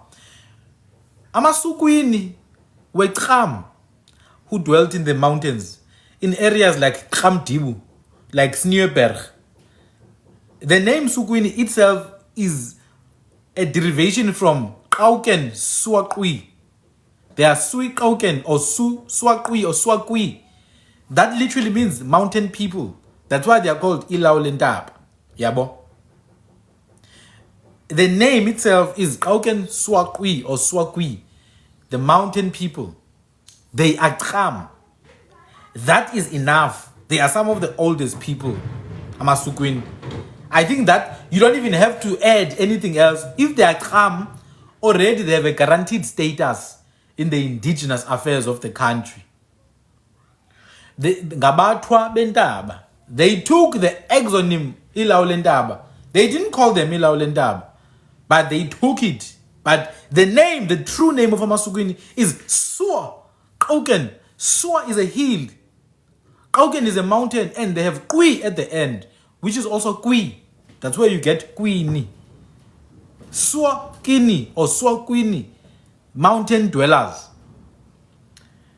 What you have now, I've explained that elephant river, or people who dwell in rivers that drink elephants. So the lands around Sneeuwberg, Aberdeen, Ado Elephant Park, those lands you would find Osukwini when they're independent. But almost all those nations that were there paid tribute. They paid tribute to Uyinzati, all of them, for military protection. And therefore that would put the Sukwini themselves under that group, and the Ngahwane, and the Gwashu, and the Khinebe, and all the other different groups. Now, the thing is, the Drakensberg, Ulundi, Maluti, Ukhahlamba, Ukhwahlamba, those are the name means a heap of spears or sharp objects in reference to the sharp peaks of the mountain. Let's go back to Abatembu before we deviate too much. Amantande, yes, that is Nelson Mandela's clan name. That is Nelson Mandela's clan name. Odlomo. And then you have Okeduma. Opomoy. Ontongagazi. What is Pomoy? What is Pomoy? What is Ntongagazi? If anyone knows by Ndoni Pomoy, please say it here in the comments. Since, you know, you guys were never colonized, you're not... I get it, there are people like, Tina, you know, we are strong people, we know who we are. Ndoni Pomoy.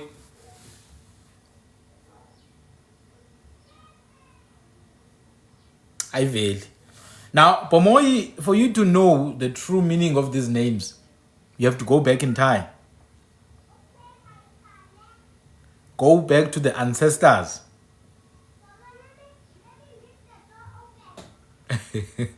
Uzile kwaXhosa.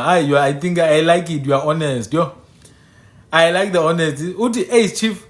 I think in English 80% of the time. It's crazy, man. Someone's asking me to explain. No, I already did. I can't go back now. You watch the live on my YouTube channel, Sandile Tugan, or you'll ask people in the comments. Pomoy is a stick, a long stick.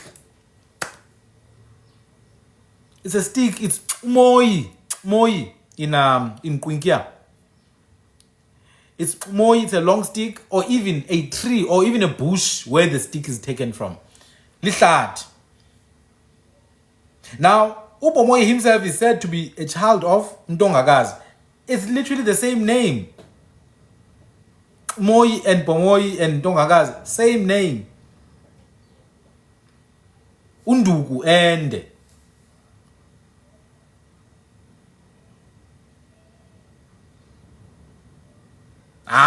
the Pomoy of South Africa is not Lingala most. So we cannot use Lingala to explain a South African name. Upomoy walaba comes from Ntongagazi.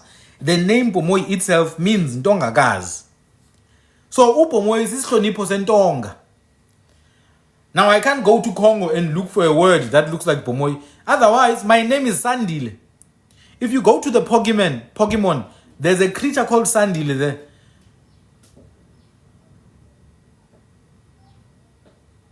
There's a creature called Sandile there, but the names are the same, but I have nothing to do with Pokemon most. Do you guys get it? Even my clan name Jambas. In English, there's a word Jambase. Two different things. So we need to actually be thicker. We need to have thicker skin, you know. We need to be more stubborn. History, when you learn history and you try to find the truth about things, you can't just take, there's a word. We're searching for what? We're searching for Yinza. I saw a word called Yinza in Nigeria. It's the same one. Yeah, Yinza is Nigerian. Yes, guys, let's move. Man. You're going to be a member of Omotoso Church if you operate like that.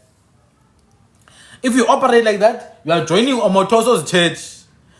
You can't operate like that. You need to have some level of depth when you look at these things.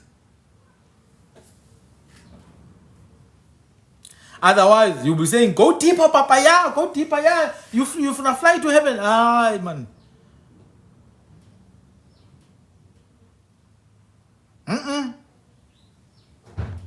What are we gonna teach the children?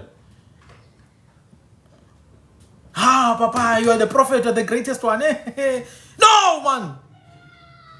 Compare and contrast. How can you take a Lingala word and then just jumping? It's the same one. No, Pomoy is the word for a stick. Look at the next in line. Upomoy usuka kuNtongagazi. It's literally Islonipo Sendugu ende. That is why then you can then conclude that Pomoy is literally the same as Omoy in the other neighboring Khwe languages, which also means a stick, like Untongagazi.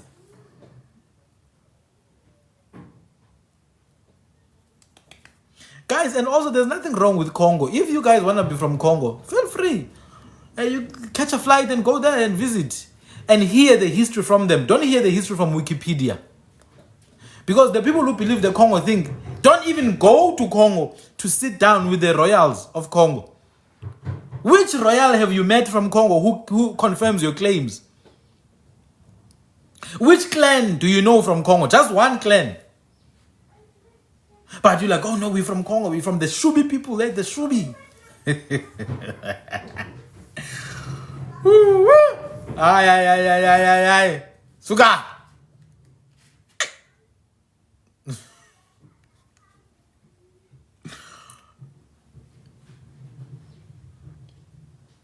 What I'm saying is, if you really wanna believe this Congo thing, for me to really take you seriously, and I'm not referring to an individual, anyone, to take someone seriously who says they have a connection with Congo and all that, they must go to Congo, they must go to the depths of Congo, to the villages, because then if you came from Congo, you must have come from somewhere there. You must have come from somewhere, and there must be some kind of evidence. Like me, my ancestors, I know my people came from southern Lesotho. I know my people were in Free State.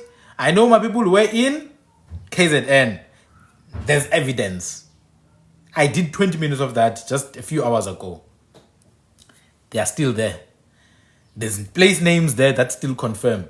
Lifika Labo Khiba in Heschel, Ilikel Khiba, it still confirms. Kakoha villages in Lesotho still confirm. There's a cave in Lesotho still confirm the presence of my ancestors. You go to KZN, we literally have the same names. You go to Free State, literally there's people. You see Miem says they know Elalich. That's it. So now it's not just an empty claim. I didn't just look at the similarity of a name. I literally went years and years and years searching. I joined WhatsApp groups.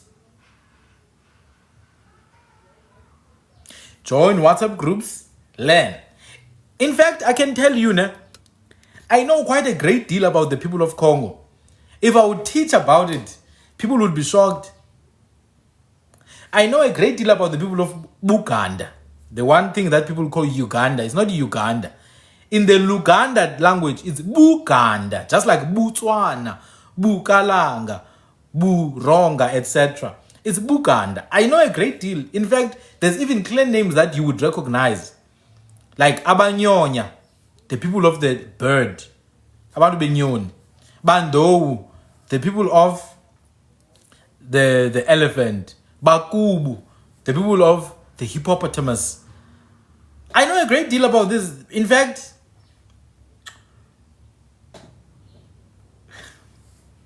Buganda is the kingdom of Baganda, who speak Luganda. Uganda is literally the Swahili rendering of the name Buganda. Injovu, yes, Injovu. It's Njovu. That's true. It's Njovu. And then Imbwa, there's a clan, a totem of Imbwa in Buganda. The dog totem as well. There's a lot of totems that you would recognize. All I'm saying is, I'm not unaware about those people in Buganda, in Tanganyika, in Congo. I'm very much aware. I even speak to an extent some of those languages. You know, if you talk about Lingala, they have a name, Sembo. Sembo. You know what Sembo is? It's Sepo. They've got a name, Sanza, for the moon. It actually is Uhlanza, to cleanse, because the moon is the symbol for the cleansing of the women, that is menstruation. I've went for deep dive and learning about these cultures for years. Lingala, Bangala, I know them, Baluba, Bakongo, Bafuliru. I even know people personally coming from these groups, Bafuliru, in the eastern part of DRC. I know Kinyarwanda, Chichewa, Tumbuka, and there's a lot of similarities with these things. And it should be like that. It's expected, man. These people are they are not far from here. Do you understand? They're not far. But what is this obsession about distancing South Africans from their land, though? What is the obsession about distancing South Africans from their land? Because it's a political thing. In the 1600s, there was no one going around here like, oh, we're from Congo. It never happened. It's a thing of modern times where people want to claim primal rights over the land of South Africa. And therefore, to claim primal rights, you must first detach the actual indigenous people from the land, and you must find them a home somewhere else. You must find them a home somewhere else. That's what people are falling for. I'm not going to buy into that garbage. I have no problem with the people of Congo. They are nice people, a lot of them. They've got nice languages. They've got the old culture in Congo. You know, old kingdoms. The Baluba, the Bakongo, the Bangala kingdom, the Mbundu. All, you know, Congo is literally like a superpower in the 1400s. But we cannot sacrifice our identity for that. We're not going to do that. All I'm saying is that some people need to detach you from your land so that they can claim primacy over the land. Now there's a new narrative now that Afrikaners are descendants of Krotoa. A lot of Afrikaners come from Krotoa, a Khoisan woman, which is not true, by the way. But that's it's you know, the narrative is gaining traction now. It's gaining traction. While you are busy being from Congo and Sudan, the Afrikaners now are actually from here. They are the children of Krotoa, so they are part indigenous now. They can claim that Ngondo Vuka. That's what we need to say. Iti Ngondo Vuka, iti Ngondo Fika. Teachers used to say when we were young at school, iti Ngondo Fika. You're also going to say it, Ngondo Fika. Come on, guys.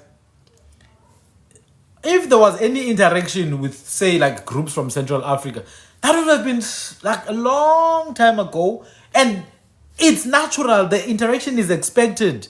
But interacting with Central African brothers and sisters does not change who you are. Just like we interacted with Europeans, we literally live with them. Have we changed and become Dutch now? Are we Dutch now? No, we're not. So why are we must change and become non-South African now? Because we interacted and shared culture and language with other groups. These are indigenous Africans as well, some of them.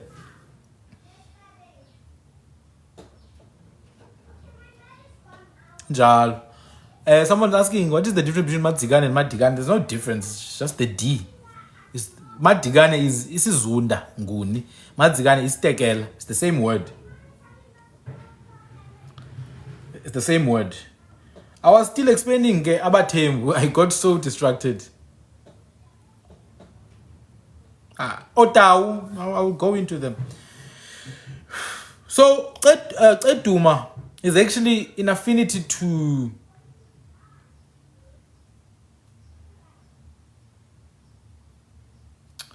there's a river there in the so-called Transkei called Etume River. Etume River, that is the same word as Eduma, by the way. Yabo. But even better, there's a man who was an actor in the movie The Gods Must Be Crazy. His name was Oma.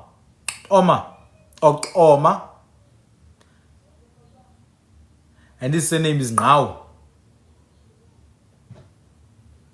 Oma Ngao. That's the man. The actor of The Gods Must Be Crazy. What does that tell you? Here in the Eastern Cape, we have people known as Amaqoma, Oqomkayo, Oqelequbeni, Oqananato, Omtwa, Osiko.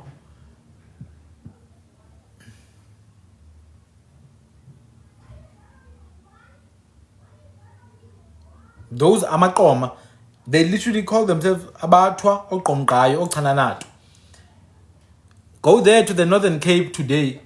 There's a group of people known as Omani.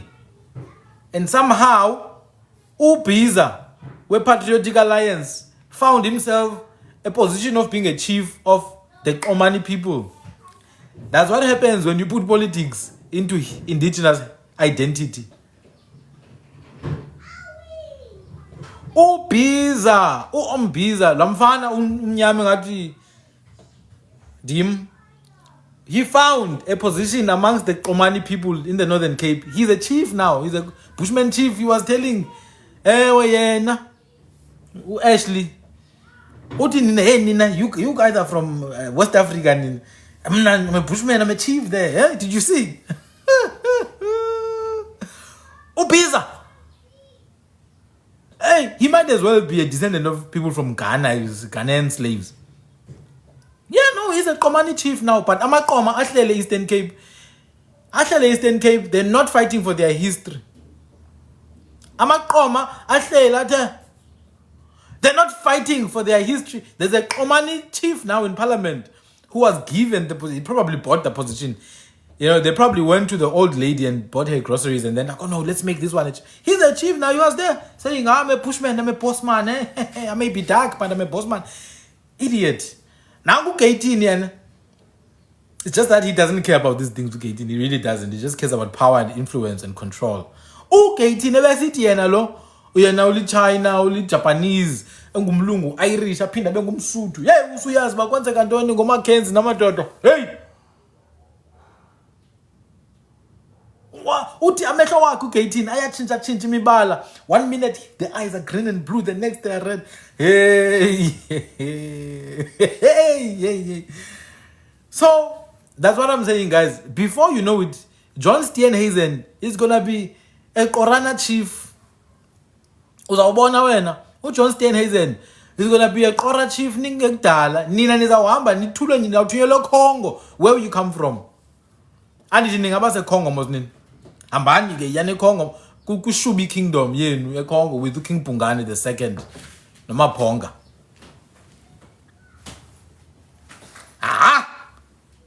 Kwashuba ke manje. Hambani yana eCongo kushubi kingdom baba. The Great Lakes region. Here's the thing, guys, ne? Here's the thing. This thing is not about light skin or dark skin or whatever. It's about the truth. That's all there is. And lies are loud and lies are relentless. And lies are winning as we speak in this country. So if we're going to keep quiet, Ashley Souls is going to be your leader. And they will use this indigenous First Nation talking point to sideline you guys in the ancestral lands. Abantu bakasukwini must wake up now. Don't go with that Khoisan bullcrap nonsense of Contralesa and the ANC and First Nation Coloureds and the PA. Don't go with that nonsense. Wake up, Bosukwini, and claim your heritage. Wake up, Mangahwan. Wake up, Makhinebe. Wake up, Makoma. Wake up, Makotwa. Vukani Mbojomo, man. Umalema, kaloku Umalema is a descendant of Arabs and Jews, that one. He couldn't be bothered about this indigenous nonsense. He's Mushabi. You know Shabi? It's a surname from Yemen. No, he's a surname from Yemen. He clearly has Bushman blood, that one. But his ancestors are from Yemen. I wouldn't be shocked if they were selling slaves there in Mozambique. I would not be shocked. Or Musa ibn Bikwe, the one they named Mozambique after. And baninzi abafana nayo imalima lo. Baninzi abafana nayo imalima lo. Kula parliament abangengoba lapha. Amasilams antsundu. The Moors, they're here. They were selling people. Malema is a Mushabi. Is a Lemba. They tell you straight, Tina, we are not from here. So Navele, he's clear on who he is. He knows. He was telling them, I'm from the north. And he told, Umalema told, what is this? He told Balomfana man from Cape to Cairo. Undlozi. He was telling Undlozi, giving him a warning there. But don't say bad things about the Jews. I'm also Jewish. Ne? He's a Jewish descendant from the Yemenite Jews, you know. And if you know anything about the Yemenite people, their language is not so different from ours.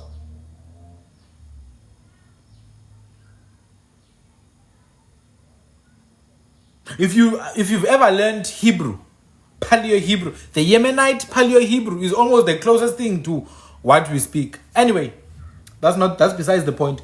I'm saying in Parliament, a lot of the people do not share the same affinity to the land as you, man. Yeah, but there's been a lot of claims about the nationhood of people like Mashatile and Ramaphosa even. It would seem that the only Ramaphosa surname amongst the Bavenda is the Ramaphosa family. There's no other people with that surname. So for me, that seems a bit suspicious. There's a person called Chikunga there. I don't know what Chikunga is. I would like to be educated on what Chikunga is. There's a minister called Chikunga there. And there's a Chirwa as well. We don't hate Chirwa. Mara, why is Chirwa in our parliament? Ukhona usibiya eMalawi. Ukhona usibiya eMalawi. Kutheni uChirwa eseparlamente? Why are the Jews in our parliament like ozile?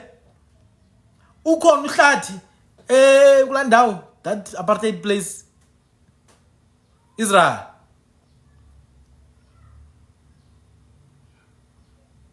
Utumukaranga, there's a Maphosa Eswatini, and they might have Lemba origins. It would make sense.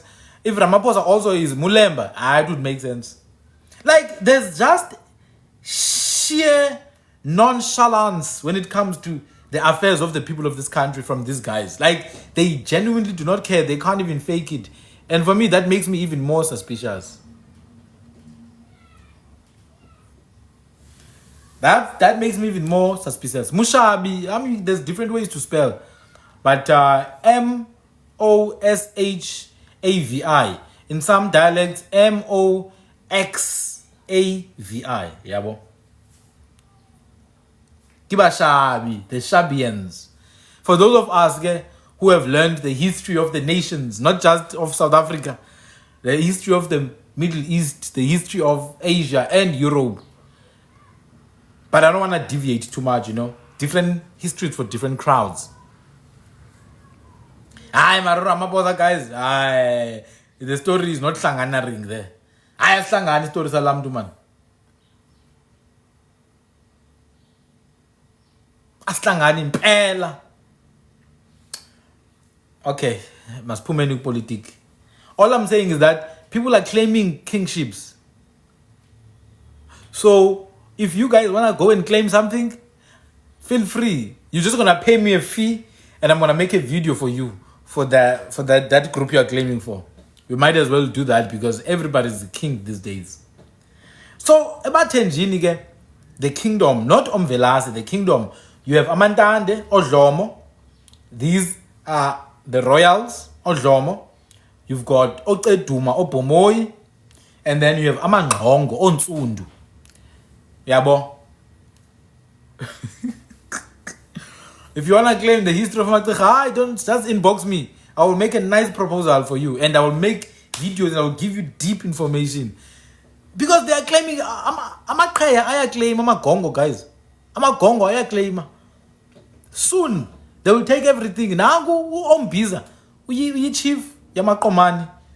When did Ombiza become Omani now? He's a chief of the Komani. What does he know about Komani people? Anyway, while we are talking about that, about Tenjini, the Ngongo people are also known as Ntundu.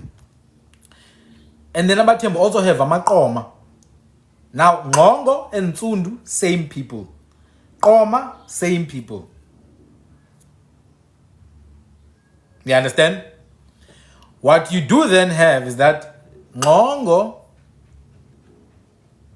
and Ntundu, if you go to the Omani people that I was just talking about, it's Ngungkwa. It's Ngungkwa and Ngu. Now, Ngu means dark. That's why they speak the language called Nguki. Nguki, that is the language of the Ngu people. Ngu means dark, Ontsundu.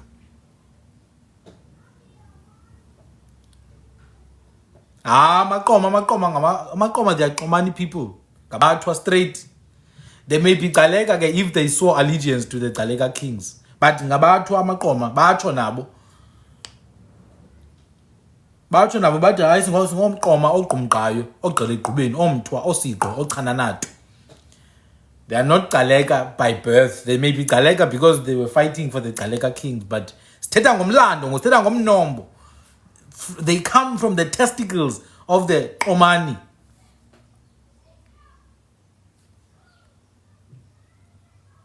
Well, if you are Tembu, you already have a king, Moswan. Danjebo. Bankamala again. Azul Banzi. You already have a king. So you must focus. It's for the people who don't have kings yet. Yeah, so amaqoma ke ngabantu baphume esendeni lamaqomani amangqongo ontsundu. If you actually look at the name Ngqongo and Ntsundu, Ntsundu means dark, right? Just like the Ngu in the Nguki language, Ngu people dark. Now the First Nation Aboriginal claimers are sweating right now. They're dripping water. The temperature is through the roof. I saw one here in the comments. Yeah, it's painful, I know, but don't worry, First Nation. Yeah, you will learn these things with time, you know. You will learn, don't worry. Just sit down and shut up. Shut up, First Nation. You bloody forgery. You mur. Yeah, Ntsundu is brown or dark brown. That's new. Yeah, bo. Kabangqongo ke Ntsundu. Same bloodline as I forgot these people are not Aboriginal, man. Kamangachele anga. Kumxube ingxube evangeli. Akho kwa Aboriginal ya nonsense apha. Yingi amangachele emigqakwe anga. Amaqoka amamenemene amaxaxa vitha amaqeliko. Ahambe ibanga konke nje. Kho narrative, akho Aboriginal ya nonsense apha. Suka. Let's move on in the affairs of the indigenous people who actually know the history. You have another group known as Amahegeba. Amahegeba. I think Amahegeba are from the same bloodline as Amangoch. These are some of the groups that is the hardest to actually trace back. And that's how you know the true indigenous people. When you can't trace them back, now you're talking. I'm not talking about people that you can find a birth certificate from 1652 because they were born in a ship somewhere. I see there's an Oga in the comments. Hey Oga, anti-colored South African, the Aboriginal people of South Africa. I don't know that Oga. Go and fight for Biafra. Abolo Biafra when man. Biafra, yay! The Igbo, Ndigbo. Hey, what are the Yoruba doing? They're taking the land. Hey, the Yoruba. Hey, Navatopia, the boy. Shut up, Oga. Shut up. You don't know nothing. You don't know nothing, Oga. Sit down. I'm an Oga. Go and scam some few people, man. We are busy here. Please, focus, ne? Go and make some fake advertisement on Facebook. So, as we are moving, guys, I was saying the Hegebe people and Amangoche, I think they come from the same bloodline. But Puma sendeni linye. Amahegebe na Amangoche, yabo. Now, the name Ngoche itself is a name that means battle, war, yabo. One of the people who join my classes every Sunday is actually the mothers from the Ngoche people, yabo. These are battle warriors, basically. These are warriors. Here's the thing, ne? Absolutely each and every one of these nations is it to Gozetu. Our clan name is Bong. Oh, sorry, man. I thought you were Oga. I saw the flag. I'm wondering, what is a Kosaman doing with an Igbo flag? I know, if you're Nigerian, don't even be curious. Since you say you are Kosa, it's fine. But if you're Nigerian, even if you're curious, I don't care. Don't be curious with me. Be curious there, Igbo land. I never. I don't know. There, I'm not even gonna tolerate that kind of thing. But if ungumxhosa, don't fall for that colored nonsense, man. Hayi guys, ama-colored yaqale njani ngokuba zi-aboriginals? Yintoni iqale aboriginal? Yintoni aboriginal? Masiqala apho. Hayi ba ungumxhosa chini. Why are you even reading those things? Don't listen to those things, man. Don't listen to those things. I will talk about colors, guys. Don't worry, ne? But I like to talk about colors when there are other colors. Because history of colored is multifaceted. There's many different groups of people that make up the people that are called colored. So it's not something you can answer with one. No, you must address the specific location, specific families are from specific bloodlines. Ama-colored, it's a culmination of many different groups, including Amamfengu, the people who were escaping Kamatiwan. It's including West African slaves, or Oga, Central African slaves, East African slaves, from Ethiopia even, Madagascar slaves, Asian slaves, native slaves like Abesutu and Amaxhosa, and Abatwa and mixed race first populations. So Amakalat are a combination of all these groups. It's not an identity that is based on bloodline. It's an identity that is based on a political label, the whole thing of colored. In truth, colored exists as an opposition to whiteness. When white people call themselves white, they need another group to exist, and that group is everyone else. In the Cape Colony, everyone else was called colored. That's it. So the identity of colored has nothing to do with aboriginal or indigenous or whatever. It has everything to do with anyone who's not white. In the Cape Colony, when whites arrived, they were not whites, they were Dutch and Germans and English. They pushed this white, they actually called themselves Europeans, ne? They pushed the whole thing of white, but they needed another category in opposition to whiteness. And therefore they came with the free blacks of the Cape. Free blacks of the Cape were not just people you think are black today. Even people from Indonesia were free blacks of the Cape. Slaves from Indonesia who had become free in the Cape Colony were called free blacks of the Cape. I repeat, slaves from Indonesia were considered blacks of the Cape in the Cape Colony. Mixed race people were considered free blacks of the Cape. Native people, whether it's Kora, whether it's Bataping, whether it's Amachawe or Amatsicha, whether it's Botswana, all the natives, because Kora are natives, Tram are natives, Khung are native.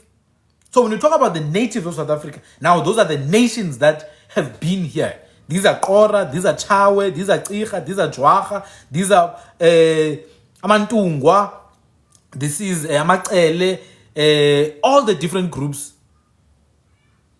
So the natives who were in the Cape Colony were also called free blacks. Those who were not slaves were called free blacks of the Cape. Now what then happens is that as mixture starts happening, it doesn't matter if you're from Indonesia or you're from here or you're from West Africa or Central Africa. As the mixture starts happening, there's a new title that starts to be used for those free blacks. They are called the colored peoples. Just like in America, black Americans are colored, or they were called colored. Derogatively, they were called colored. They hate that word now. But they were called colored because, in essence, what happened to them is the same thing that happened in the Cape, mixing with Europeans and all other groups. So if you go to a black American, you'll find Iberian DNA, West European DNA, Eastern European DNA, North African DNA, West African DNA. Same thing with colored South Africans. So colored South Africans, it's different groups of people who were labeled with one word. Some of the people within that group are descendants of natives. That is to say, Basotho, Batswana, Amaxhosa, Amazulu, Kora, Nama, Tram, etc. Others are not. Others are just Cape Malay people, That's where the name Malayu comes in, aka Amalawu. Others are just West African slaves, possibly the ancestors of Umbiza, Ashley Sauls, the chief of the Omani people. He could be possibly a West African slave descendant. Nothing wrong with that. Including the Afrikaners themselves. They are a mixed breed European mixture with other groups, including Asia and Africa. In fact, the second governor of the Cape that I mentioned, Simon van der Stel, who sent a group of Europeans to the Eastern Cape. It was not Eastern Cape that time, it was just our land. What is now the Eastern Cape? That guy was a mixed-race governor of the Cape. His mother was Asian, his father was Dutch, Simon van der Stel. They named Stellenbosch after him. They named Simonsberg, the mountain in Stellenbosch, after him. They named Simonstown in Cape Town after him. A lot of free slaves actually owned a lot of property in Cape Town. A lot of farms in Franschhoek, in Constantia, in Stellenbosch were owned by free slaves. A lot of them from the Congo, from Angola, from Ghana. Those black slaves were actually very good at wine making. They were some of the early makers of wine. They intermixed with white society, and therefore they are white today. They are descendants. So some of the very whites in this country are West African descendants. That's the truth. A lot of West African slaves owned properties in Cape Town. Why do you think the Afrikaners are so obsessed with not being black? They are part West African. They are part West African. And they whited out the black property owners of the Cape. I mean, the whites were not skilled, man. The whites were not skilled. It was the slaves who had the skills. Remember, the slaves were building everything. So they had to then take those skilled people, just put them in their white families. In fact, today, some whites would have been called colored even under apartheid. They left their colored families and identified with white. Some black people, so-called black, because black, white, and colored, all those three things are not real. What I'm saying is that the whole thing of colored is not an indigenous ethnicity. You can't use it when you talk about indigenous affairs. It was used to label everyone who was not white. Now, within those colored people, people are free to go and look for their identity. But when it's politically charged against the actual natives of the land have every right to fight back. And they must fight back. So the people like Ashley Sauls, if they have some narrative they want to push, the narrative must be pushed back at them 10 times the force. This thing of being nice has run through its expiry date right now. Kuphelile ngobu nice. It doesn't work anymore. Makuqhuma inqindi qha mazilimaze etsheni madoda. Qhude manikiniki. Awu, kawushiyano nini ukondla. Tsi! Mazikhali izikhali. Mazikhali izikhali. Igwala malihambe liye kulonina madoda. This is for warriors now. You call people that they are from Congo, you want to steal their lands, you want to be ruler over people. How can you be ruler over people that are literally part your ancestors? Enough, man. Zindala zombini qhude. Now guys, please. As I said, I prefer to talk about colored people when there's colored people in the panel. I don't like to talk about colored people if there are no colored people because, But I want to say something. Location also matters a lot. If you're going to talk about Northern Cape, it's going to be a completely different story in terms of the colored identity there. If you're going to talk about Eastern Cape, it's going to be a different story in terms of the colored identity there. So it's not something you can just answer, It's just that it's a sensational topic. It's an exciting topic that causes people to fight. So people like to, they like to talk about it. But I'm not afraid to talk about it. If there's a colored person in the panel, in the comments, who would like for me to go to a live with other colored people, including First Nation Aboriginals, I'm more than willing to go to that live. I'm more than ready to go to that live and join there. Let's continue with Abathembu. I mentioned Amahegeba and Amangoche. Ngoche means the warriors.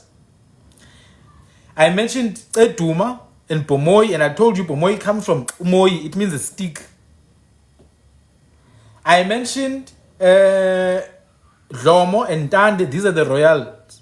I'm going to that whole thing of Tram Buke of Abathembu. I'm going to that.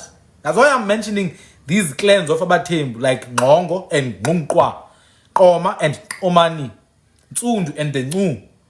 I'm trying to show you that each and every Thembu clan that you mention, there's a parallel clan within the Khwe speaking people. Each and every Thembu clan, there's a parallel clan within the Khwe speaking people. It's like a mirror of the same group.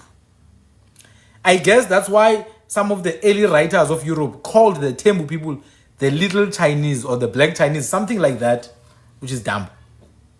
Within Abathembu, you also have people, Amakoto. Koto, we know them. These are the weapon makers. Ko means to sharpen, to fix with your hand, like ukok. You know, when you're making sticks to hit a drum, sitting Amakoto, we call those sticks Amakoto. So ko comes from that word. Kwa, we still preserve this word even in isiZulu. Kwa is to fight, kulwa. So Kokwa is the fighting weapons that have been sharpened. That's why Kokwa themselves call themselves Jojo. Yes, that's correct. Jojo is a long stick that has been sharpened, a javelin. Tieka, Butolobentonga, etc. Now, you cannot lie and say the Kokwa were born by this man called Kokwa. Guys. This is why people are taking your identity and calling you from Congo. Because you want to make every single name as if it was a person. There was no person called Kokwa. It literally is the name of a weapon for fighting. Why do you think the spear of Amazulu was called Khwe? It's Khwe. They called it Ikhwa. It's the Khwe, the Khwe. Another clan of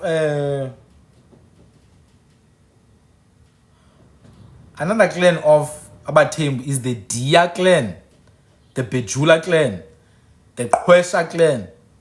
I'm not going to talk too much about this clan, but I once made an example about a group of Tram people that were taken by the Bleak family to Cape Town in the 1800s. One of those people was a man called Dia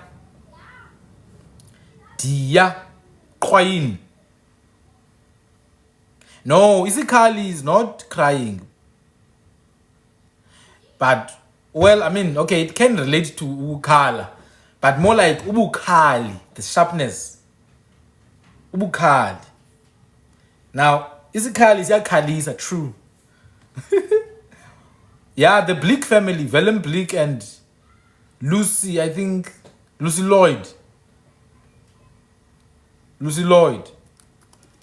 They took a couple of people from different places. A lot of them were Tram people and Khung people with names like Kanaso and Tsakunta and Dia Queen. One of those people was Udia Queen. You know who's that guy? That's always the premier of the Eastern Cape. Mabuyane. His clan name is Dia Bejula Thembu. The same name you find amongst the Tram. Oscar Mabuyane, Udia. Dia means it was used even in ancient times. I mean, there's a dia that is an insect, idia, or is it dia, a disease? But dia in a name, especially where Tram language is concerned, it means to delay. Hudia, to delay. That's why Batswana bari hudiega, to delay someone, ukulibazisa. It's crazy because the Kokwa say tieka. Dia Khwe, to delay anger. That's what the name in full. It means the one who's slow to be angry. Uzakade komsindo, the one who's slow to anger. Dia Khwe. That's what's up. That is what's up. Someone was asking, what does the word ukucwala? Ukucwala is to comb your hair, to fix your hair. Ukuchaza ngesixhosa. Ukuchaza, to comb most is ukuchaza. Ukucwala ngesizulu. So, inchaza ngesixhosa is the actual comb. Did the 16th century Mzansi qualify for the World Cup? There was no Mzansi in the 16th century. And there was no World Cup. Unless then you are smoking some strong substances. Generally, you know, people with low IQ don't engage in my live. So perhaps if you could do yourself a favor, go and watch some dancing videos. This is not going to do you any good. It's just going to harm your mental stability. My content is going to harm your mental stability, you know. There's a huge blockage in the blood vessels of the brain. Your medulla oblongata is about to explode now. So please, vai. Azoziqhela amatswele apha. Qhela amanqatha anqumileyo.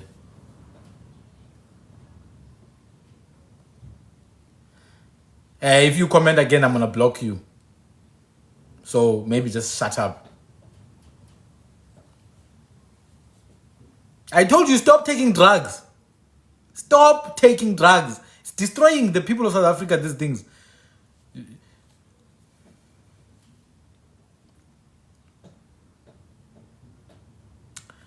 I'm gonna move now from Abatembu. But I was trying to show you how almost every time when we talk about Abatembu, it always links back to Kham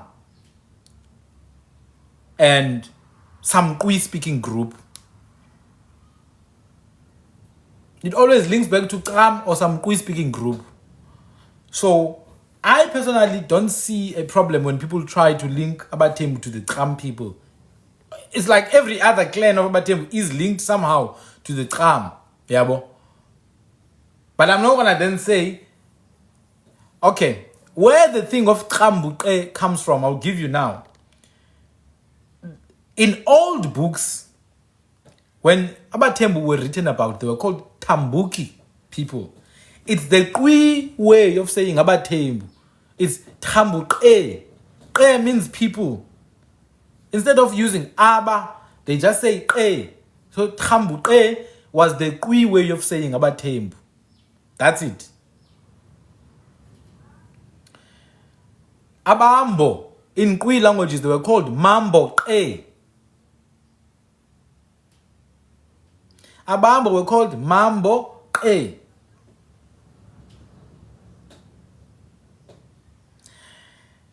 And then Mabumvana were called Mambona.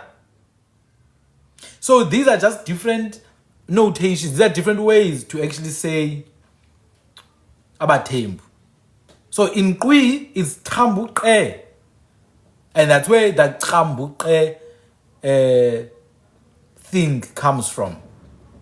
I hope I answered that question of Abatembu and Kham people. Clearly, Abatembu and Kham people are like this.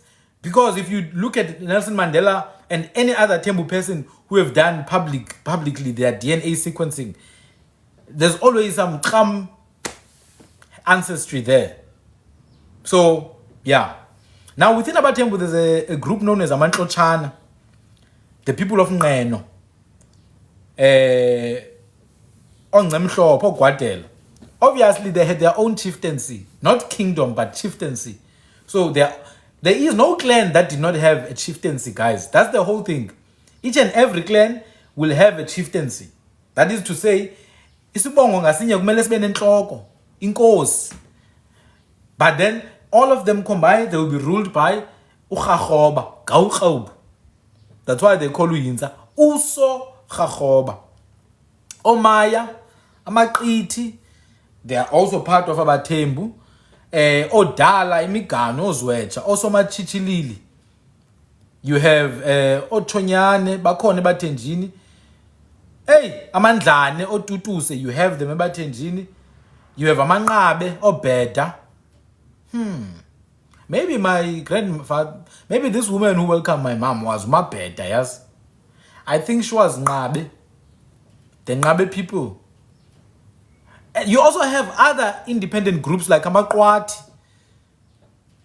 Today they are called Abathembu, but you know those people originally they were independent. They were just infiltrated by Amakwesibe. Makwati were independent as well. But let's pass now from Abathembu. Let's move to some of the people called Abesuthu. In Eastern Cape, there's people known as Amazangwe, Okhaya, Ojunata, Ontelela, Osijaku. These are Khwe, Tsaukwe. That's it, literally. Tsaukwe, that's it, Amazangwe. You go to Botswana, you still find people known as Tsaukwe. We call them Zangwe, Tina. Amongst Botswana, they are called Tsaukwe. These are Khwe in Botswana. Why am I doing this? So that when you talk about these things, guys, when you talk about these things, you don't have to fight Aboriginal, First Nation, what. You just talk about a history that is true, and you can call the person of the Tsaukwe people so that racists can be exposed. You know, there's one of the descendants of David Stearman. And David Stearman was not even the ruler, actually. His brother, Henry, was the ruler. But David Stearman is just that he's more famous. One of the descendants of Stearman is a guy who speaks Xhosa. It's very dark. You know, when he went to this other government thing and telling people there that he's a Stearman descendant, they went crazy. Like, you are too black. You are too black. It can't be. It's too much. We can't have. You see the stupidity. Do you see the stupidity?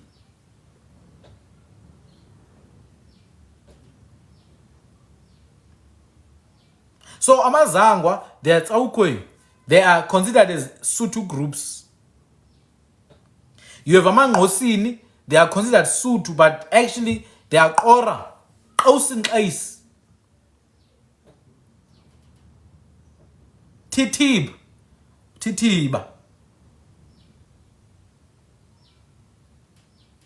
And then you have Tioshe, who are the wildcat people, Twashe Ace.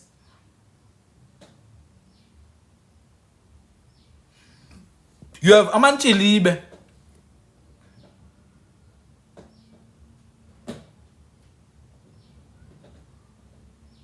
Amanchilibe, they are also a Kora group. In fact, the president of Botswana, he's from those people. Amanchilibe, Obang. Aye! In Chilibe, in Kora, it's a plant, an elephant bean plant. Chiririb in Kora. Chiririb. Those are Kora people. And then you've got Amamvulane, Onilasha. Onilasha, my daughter. Now, these ones, they may be related to Mapulana. Amamvulane may be related to Mapulana. And this may be where the Msotho name comes in. I've done a deep dive on Amamvulane for years. Their history is very elusive. It's not easy to trace them back. Amamvulane. In fact, a lot of them will be claimed by Bafukeng, Bamutle, Amavundle, but they also fight about it.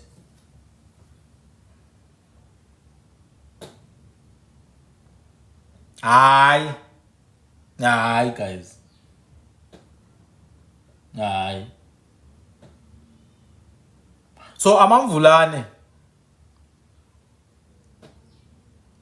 may very well be Mapulana, but we still, still looking into that. Amakhumbeni, they are the people of the water lizard. They are the people of the water lizard, actually. Okamsholo. They seem to be related to a group of Tswana speakers. Bahupane.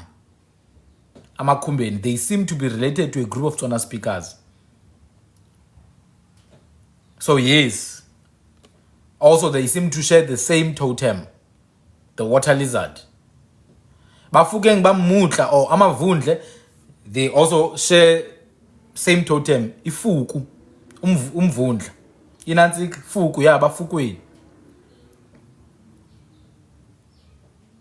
Amaqam. I think amaqam are originally Mpondomise.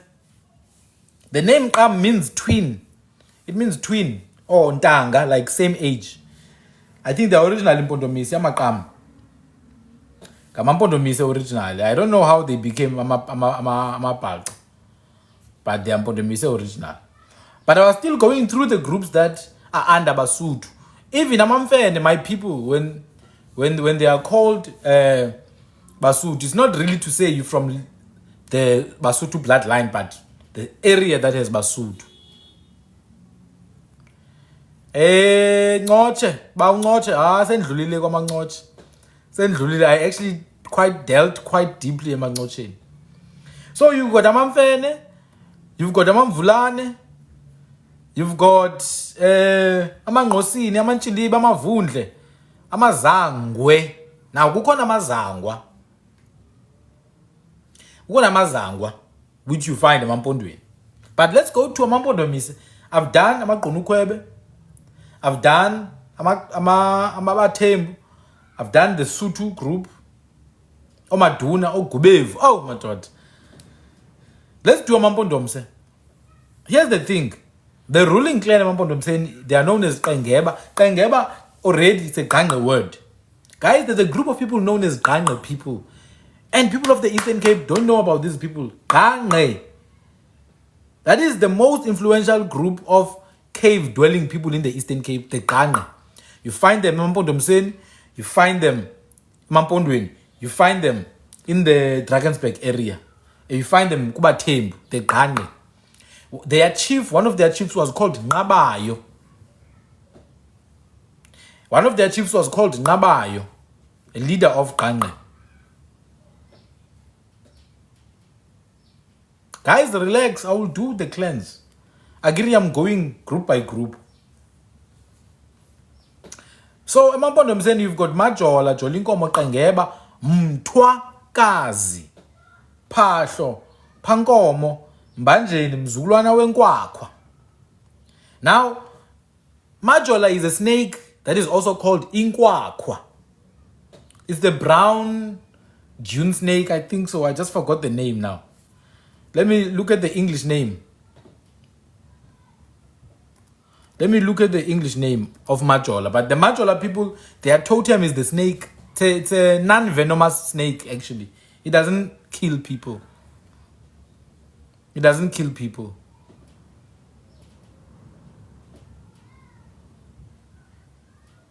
It's a brown mole snake, absolutely. It's the brown mole snake.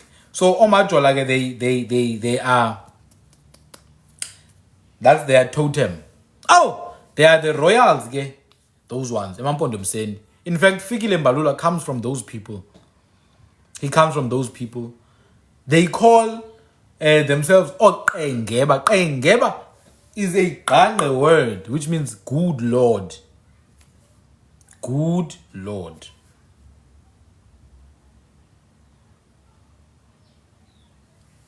In fact, the king of Baputi, Qenge, has the same name as well. That's Majola. That is, some of them cut their last finger. Some of them cut the finger, like Amamfene. Some don't. Within Amampondomise and Amampondo, there's another group known as Dosini, Khokama, Ngabash, Komosbomvu, Teketekana. Do you know when you say Ngabash and when you say Kabash, you're referring to the word color red? If you go to Kora, you look at the name for red. It's Khaba. Khaba. Qabashe or Ngabashe, it's in reference to the color red in Qora. Abba. Now, Dosini,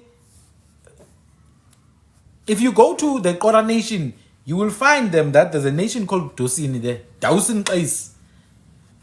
It simply means the people of the zebra. Idosi. That's a zebra, mos. That's why you have Oktele on Dosipa. It's a zebra. So Dosin is Qora. How is it that all these so-called First Nation Bushman clans are found eMaxhoseni, eMampondomseni, eMampondweni, KwaZulu, eMandebeleni, amongst the Bavenda, amongst the Batsonga? Why is it so? If somehow these groups I knew, they just came in the 1800s. Hey. You're gonna accept that garbage?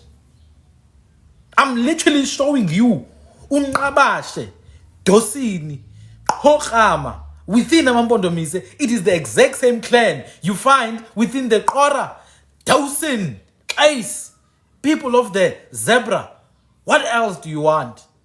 Like tomorrow, someone's gonna be back. Oh no, please tell me about the nation, First Nation. More man, no First Nation here. If you really cared about the indigenous heritage of this land, you are gonna learn what the indigenous say about the First Nation, and you realize that you are still operating from a very low frequency to even be asking that.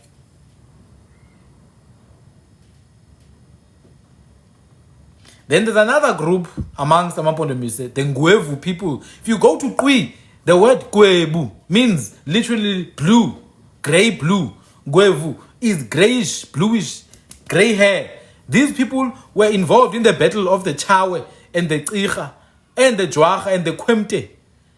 When they were fighting for the kingdom of the Chawe people, of the Xhosa, it was still, the Tsicha were supposed to be the rulers.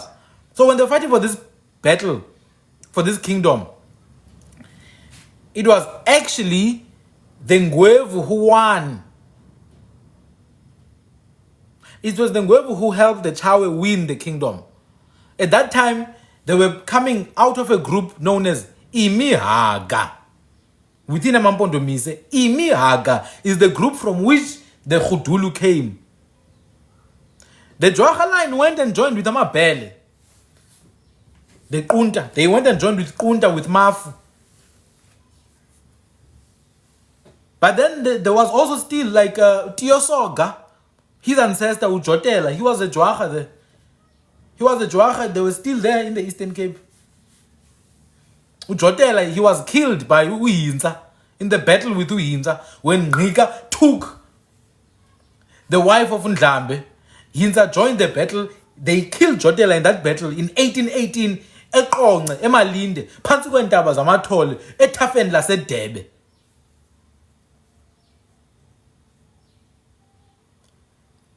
Kuba kaloku wafika ngokwakhe uZanzolo, uMbekwantsini bathi uqumbile.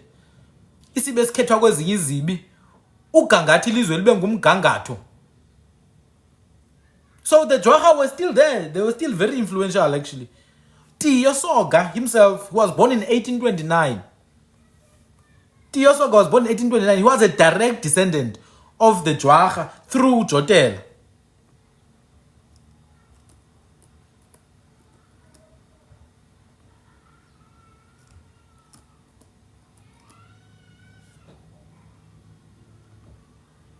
Tiosoga was a direct descendant of Amajwaga through Jotela. So Tiosoga's name actually was Zisani. His father was Usoga directly. Tio was born from Usoga. Soga himself was born from Umtika. Umtika was born from Umazaleni. Umazaleni was from the direct line of Amajwaga. And another significant group of Amajwaga went over with Amabele and joined.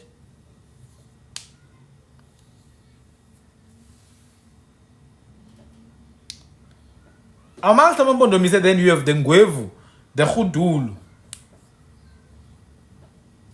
The Khudulu who helped the Chawe win the seat. The Khudulu guy, a powerful group within Amampondomise. They were once called Imihaga. The Khudulu, Changisa, Sinuka, Podlinyama, Kasogoni, Lamlankunzi. Oh, lale qhingeni. Okhudulwa abomadoda ongutya omhlatyana, little, which means little land. But if we move past the khudulu, there's another group known as amaqwerha, and I'm gonna say this. There's an author called Zakes Mda. Zakes Mda's mother is Mamqwerha. They are part of the Mpondomise hegemony, but they actually descend from a group of Abatwa known as the Nama people. Yeah, no, Soga married a white woman, so his children were mixed race. Some of his children were some of the first doctors and nurses in the country. Soga's children were mixed. He married a Scottish woman, I think. Anyway, Zakes Mda's mother is from the Khwe people, the Khaga people, the Vambana people. These people are direct descendants of Abatwa, and they are possibly Nama in origin. From the Nama people. Remember, we spoke about the Damakwa and the Nama who are part of the Gunikweb in the Eastern Cape. Now, within Amampondomise, the Khwe, they also trace some origin from the Nama. Zakes Mda himself writes about this.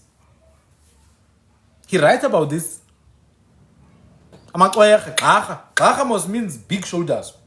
It also means, though, a hyena.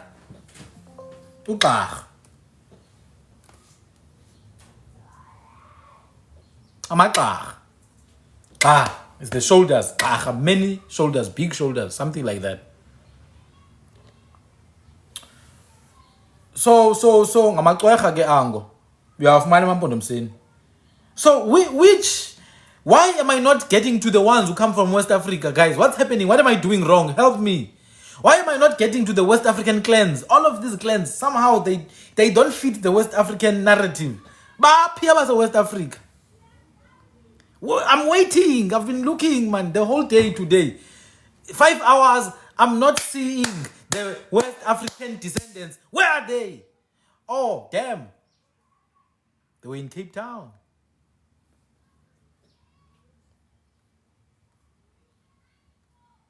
They were in Cape Town. They were married by the whites.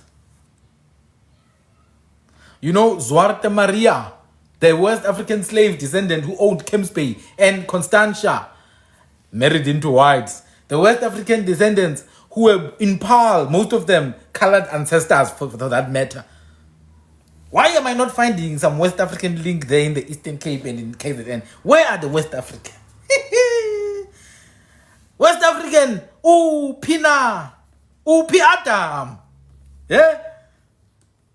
Pumelubala Adam. Adamu Pi. Twabwathathelana madocket. Sibiya. Ubwathathelana apha madocket ndoda.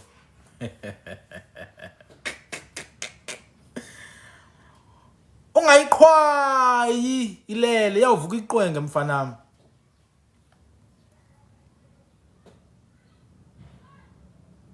Yakuvuka iqwenge. Dithi kuwe uphi Adam?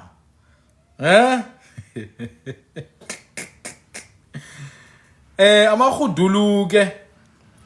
Amakhudulu, these are the warriors from the Imihaga branch of Mampondomise. The name Khudulu, by the way, it means to drag on the ground. To drag, you know, when you are dragging like a branch of or a bundle of grass, inkatha yenqa, to touch, ukufulela. Yeah, when you are dragging it on the ground, you are khudula. That is amakhudulu. Now, after amakhudulu, remember now we still have to move and cover other groups. You have amampinga. Now, these are proper Mpondomise. Ombala, Kankoshe. Hey, Ngoshe doesn't sound West African to me. I want the West African names, man. Isn't there like Obiekwe or something, you know, Adekeye, Adebajo, somewhere in these ancestral names? Why am I not finding Adekeye, Adebajo, and Obiekwe, and Okon, Babatunde?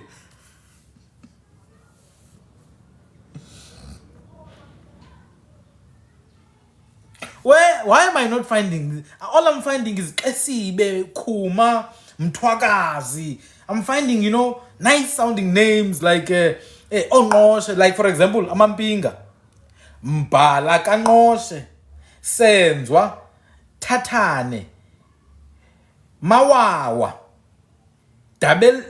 Debaliwelwa, Nchobodi, Nyatsu, Ntoyomdwana, Kutwa Inganoboya, Seifuna Badala. Where's the West African names? Where are the West African names? I want them. Those are Amampinga. And then you have Omakasibeke, Omkuma, Ogatuma, Omachaya, Opalo Kanele, Ononzaba Madoda, Obelesi, Omachina Ibeke, Ndomdwana, Ukuchina, Ukuibeka. I wouldn't want to describe what that means. I would not want to describe what that means. There's a question from Mutawung. Is it true that the Khwe helped the Europeans in Portugal in slavery of Bantu? Hey, yeah.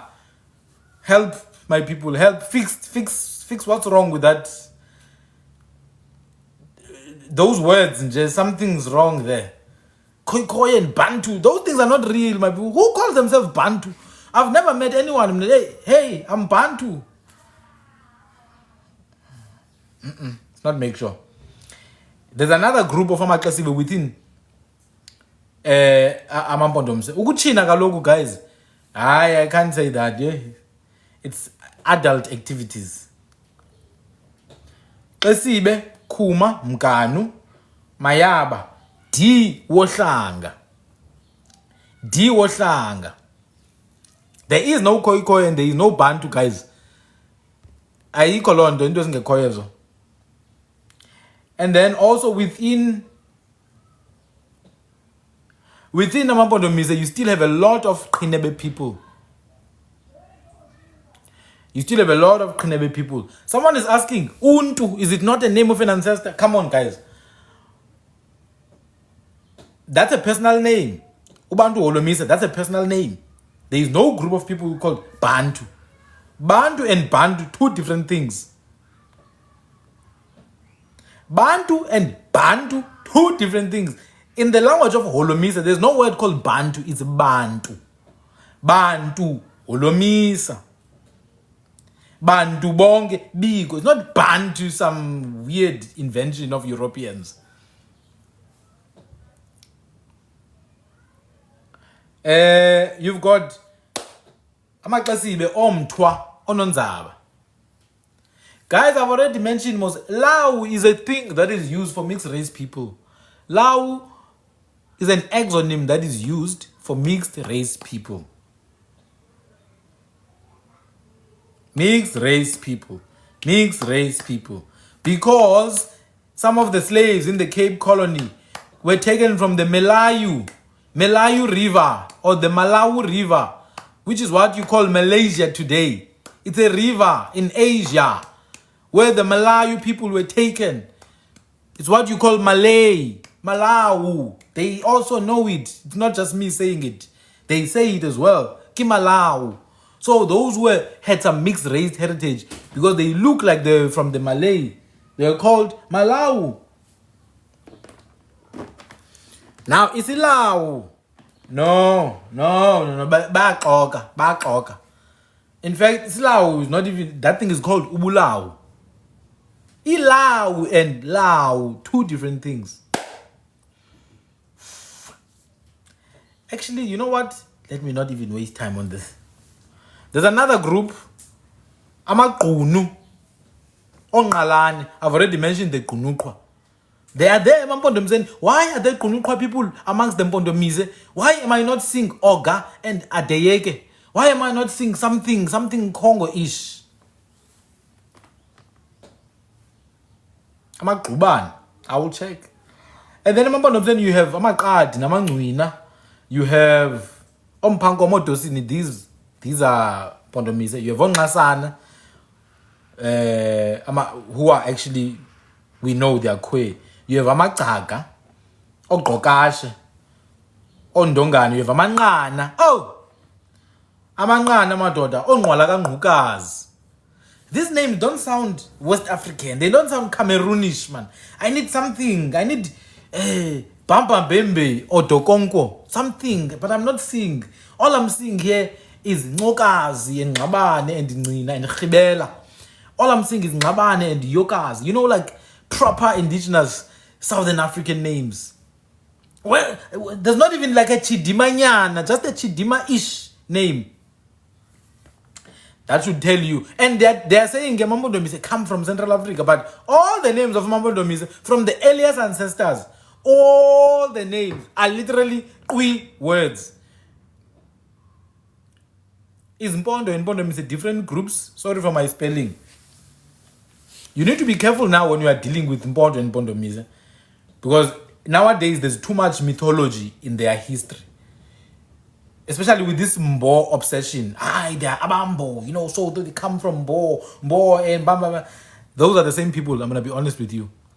Amambo and Mambo is same people. They're literally the same people. That's it.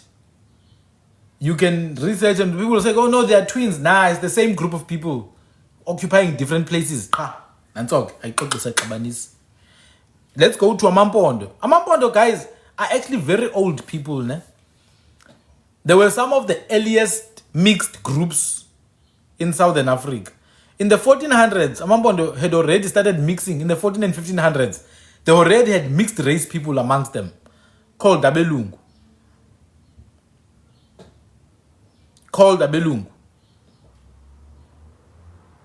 Yeah, bon.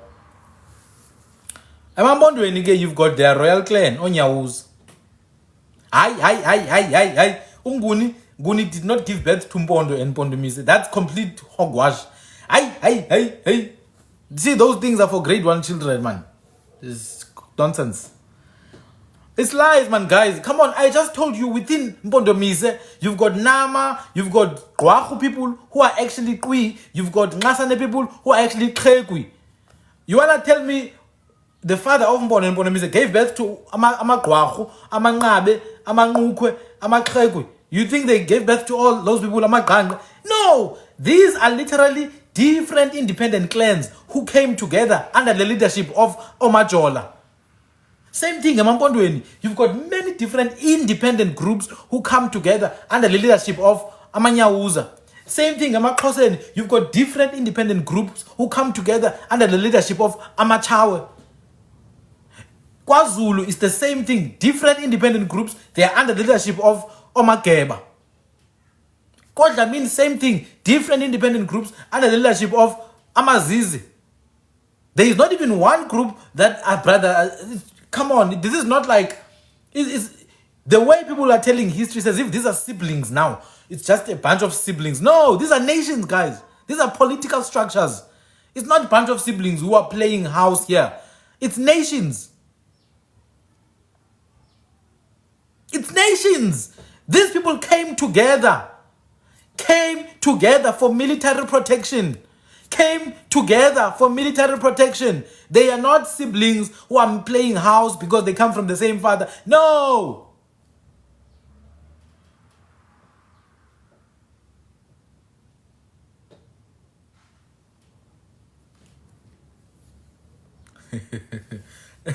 National Party, the father of DA and ANC.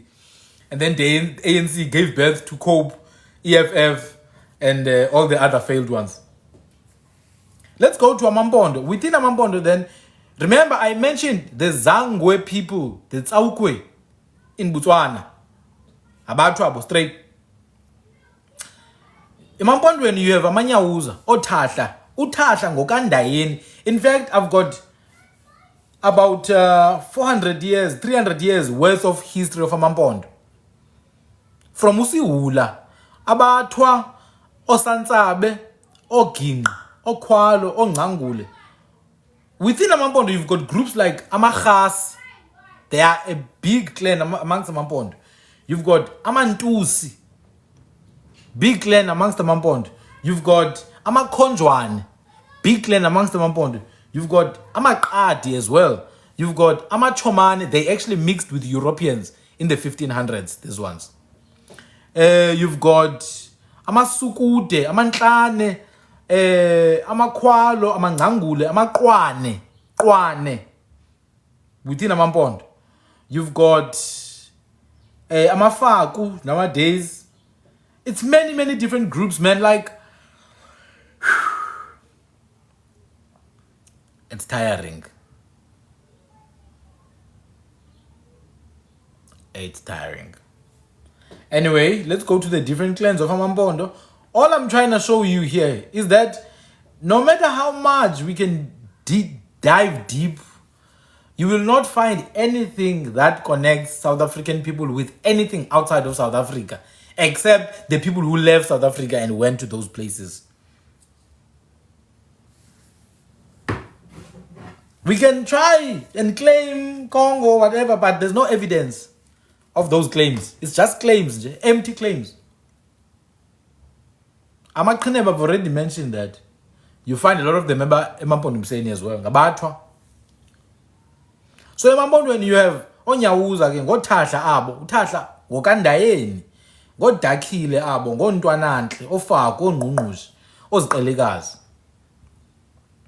You've got amantlane ohlamba ngobubende, ndayeka amanzi ekho, omkhondwane ngomfusana abo, ondendela, ogqididi, onqabane, ontlanga madoda, odinga, omadikizela, onkomo zikanqabale, zikaphaphani, zikavula endlini, omakhafula inyama ikrwada. That's my grandmother.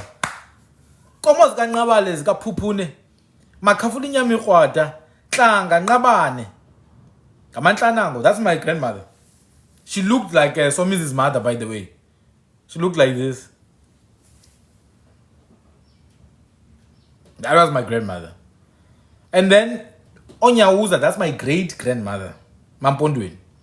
Then you have Ozangwa, Okhwalo, Oqhetse, Ohobese, Omsebe, Omqhaqhaho weNhlanjana. Guys, why do you have Qhetse, Ncuthu, Mqhaqhaho weNhlanjana in a nation that is said to come from East Africa? Why do they have ancestors such as Mqhaqhaho weNhlanjana, Qhetse, Ncuthu? And these are the oldest ancestors. These are not people from yesterday. These are people from hundreds of years ago. How is that possible? I want to see Obiekwe there. Upu Obiekwe. Upi Obiekwe. Nina bantu nithi abantu basuke eCameroon.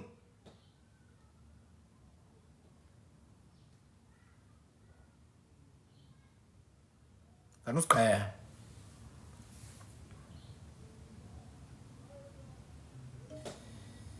And there are many other groups Kemampondweni, guys, like Amangutyana, who are most likely Amazocho, by the way.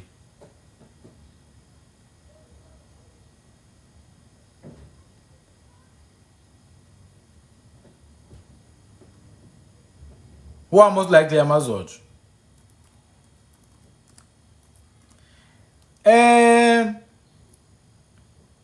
You've got Amachi within Amampondo. And guys, don't be confused. When I say Amampondo, it doesn't mean every one of these people were born from Umpondo. It's not true. Amangujana ngamazocho, which means they're an independent group within Amampondo. Amachi ngamazocho. Amachangase, Othabu, Imithwane, Amaqolo. These are independent groups by birth, but they are under the Mpondo nation. And bonga abantu ngobabiza ngabathwa. Oliver Tambo comes from these people. He comes from Amazocho and Gumtwa. So even the freedom fighters, I mentioned Steve Biko amongst the Kamela Gcina people. I mentioned Chris Hani amongst the Chonyane Gcinkwa people. I mentioned Miriam Makeba amongst the Gwashu Gcinkwa people. I mentioned Nelson Mandela, the Thembu Tram descendants. I mentioned Madikizela Mandela among Gutyana, Amazocho, Khwe descendants. I mentioned Oliver Tambo, Khwe descendants. Where's this black West African descendant government? Where is it? Tabe means tall people. Tabe is a word that was used by some Khwe nations to refer some of the taller nations within our land. Remember now, some nations are called by how tall they are, some are called by how short they are, some are called by how small their eyes are. Some nations have bigger heads. Some nations are darker than others. So, for example, the Omani are also called Ngu, which means dark people. Some of the nations are called Abe because they're a bit taller. So, Amambondo, Ukabe means tall. That's it. Think about the word that means flat. Is it Aba? The word that means flat is Aba. Abe means tall. That's it. Usobukwe, guys, I explained. Gumfene, Nguhlathi, Ngujambasi. He comes from southern Lesotho, from the kingdom known as Baputi. I will post my videos these coming days. Please go and watch. I mentioned Sobukwe. Sobukwe comes from the Baputi people in southern Lesotho. The Baputi people, he comes from the Emafene clan. Emateza. They were there before Lesotho even was an idea. They were there before the Bakalanga. They were there before the Dlamini, before the Bafuti. They were there with the Khwe. They were there with the Khwe. They were there with the Khwe. They were there with the Gangi. These are known as Katsi or Kanzi, Amamfen.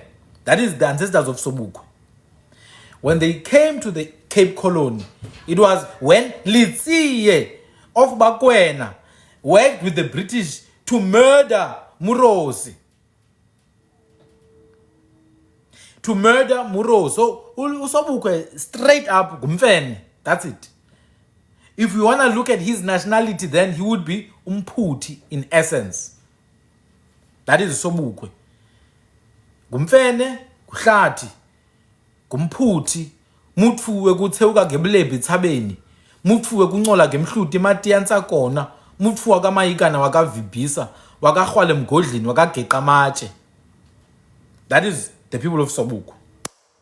Yeah. In Eastern Cape, ngamamfene, Ohlathi, Ojambasi, Ocansi, Osanzansi.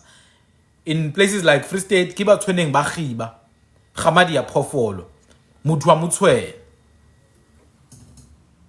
Let's go back to what we were doing here.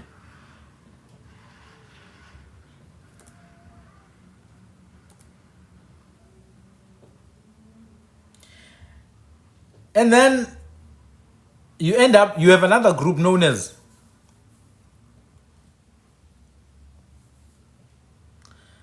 Amabomvana. Now Amabomvana, their royal clan is Chezi, but their Chezi is not the same as Umkhabela, Udzakwa, Usaliwa, Umkhonfo lobomvu, Udzakwa longatzakwa butshwala lo dzakwa itikali temanya madvodza. That is not the same Chezi of Amabomvana. The Chezi of Amabomvana Gukita, Gungqungqushe, Gujalamba, Gunjilo njiyo kuyaselwandle, Gunqayiya. That is the Chezi of Amabomvana, Ujalamba, Unjilo njilo. So, yeah. Now, why do they have names like Nqayiya?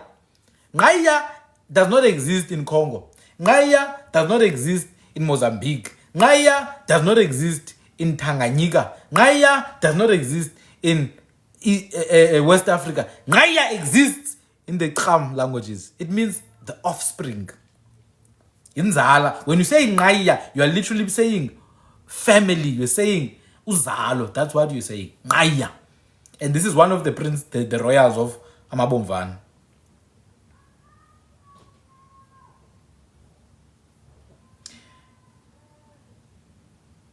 Now let's go to Amazizi. Who are Amazizi? Amazizi are a nation. It's not just one clan. It's a nation of many clans. They descend from Dlamini.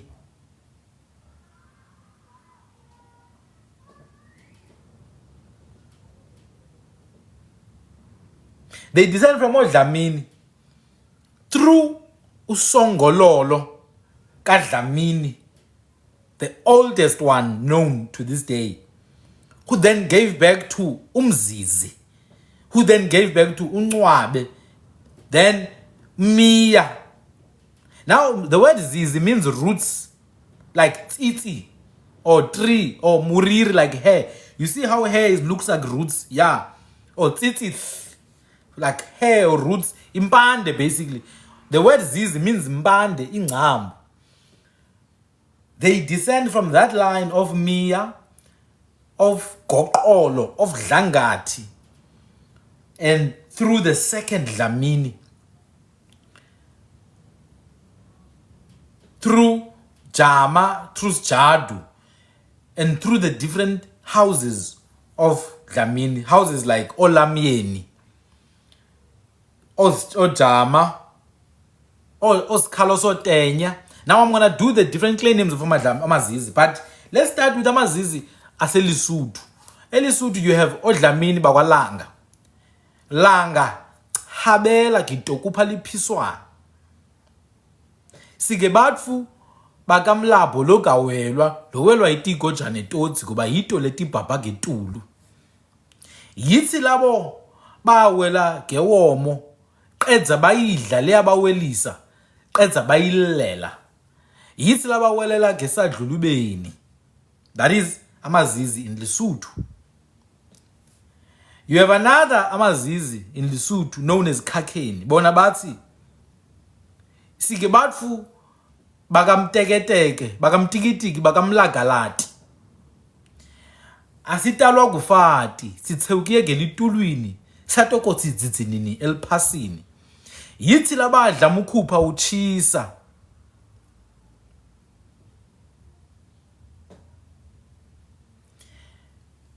Yithi labadla mukhupha uchisa. That is the second Dlamini in Lesotho. It's actually not Dlamini, it's Amazizi akwalanga. So you've got Amadlamini akwalanga, and then you've got Amazizi akwalanga. They are known as Amakakeni, Amabulane, Amakawutse, different groups, but their clan names are like that. And then you've got Amadlamini akwalamieni. By the way, Dlamini and Dlangamandla, they've got nothing to do with food. Ukudla is to attack the enemy. It's to attack the enemy or to pierce. You know, when you are piercing or goring, or when you're goring something with a sharp object, or ukudla ngamandla is to attack full force. Ukudla mean, because remember, you can attack at night, but that's for enemy, that's for cowards. When you attack during the day, you attack udlemini. Uzukonde, some people used to call him udlemini.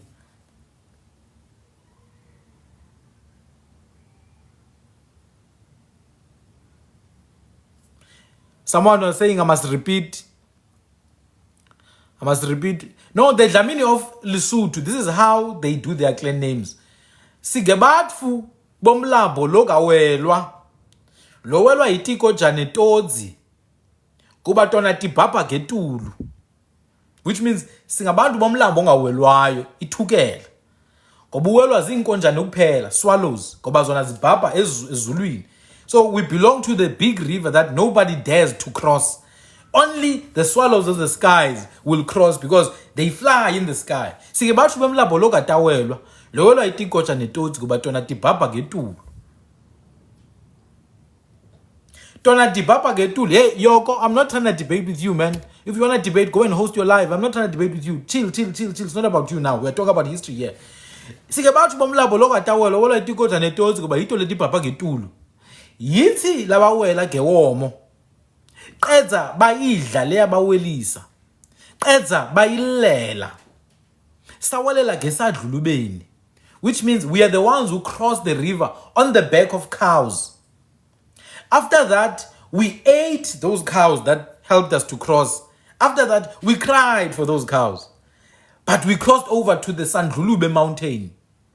This is the original language of Amazizi, if you didn't know.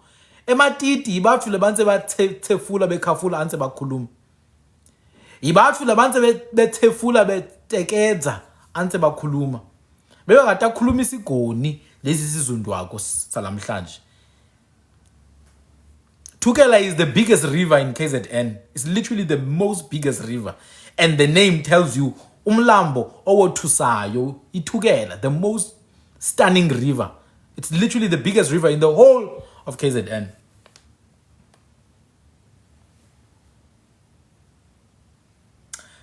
Another group of amazizi ngoLamyeni, oNgqibinoboyo, oMthathela, oNtuli, oCubungulashe, oNomama, Gumbi laMagwala, oLibokoboko madoda, oLunika. KwaNdaba ithethwa intsuku. That is another group of amazizi. Another one is Jama Sijadu. It's not Jama Kasijadu because Jama is older than Sijadu. So it can't be Jama Kasijadu. But it's inkomo zikasijadu to refer to the people of Jama who are also the people of Sijadu. It's not Jama kasijadu. I've heard people say, Handi ngu Jama kasijadu. No. Jama is older, so he can't be Jama of Sijadu. He's older than Sijadu. He is the father of Sijadu. But nizinkomo zikajama, inkomo zikasijadu, which means you are the property you claim belonging to the Sijadu and the Jama line. So oJama oSijadu, oNgqibinoboya, oSikhalo Sotenya, madoda, izijekula kubi zathi thu ngasempafana othukela. Izijekula kubi zathi thu ngasempafana othukela. Impafana is a river, uthukela is a river. And then there's another Jama, Sijadu, Mafuye zifayo, komo zikaMlangeni, mabandla kanzila, bantwana bomsuthukazi, osishuba siseqolo. Do you hear?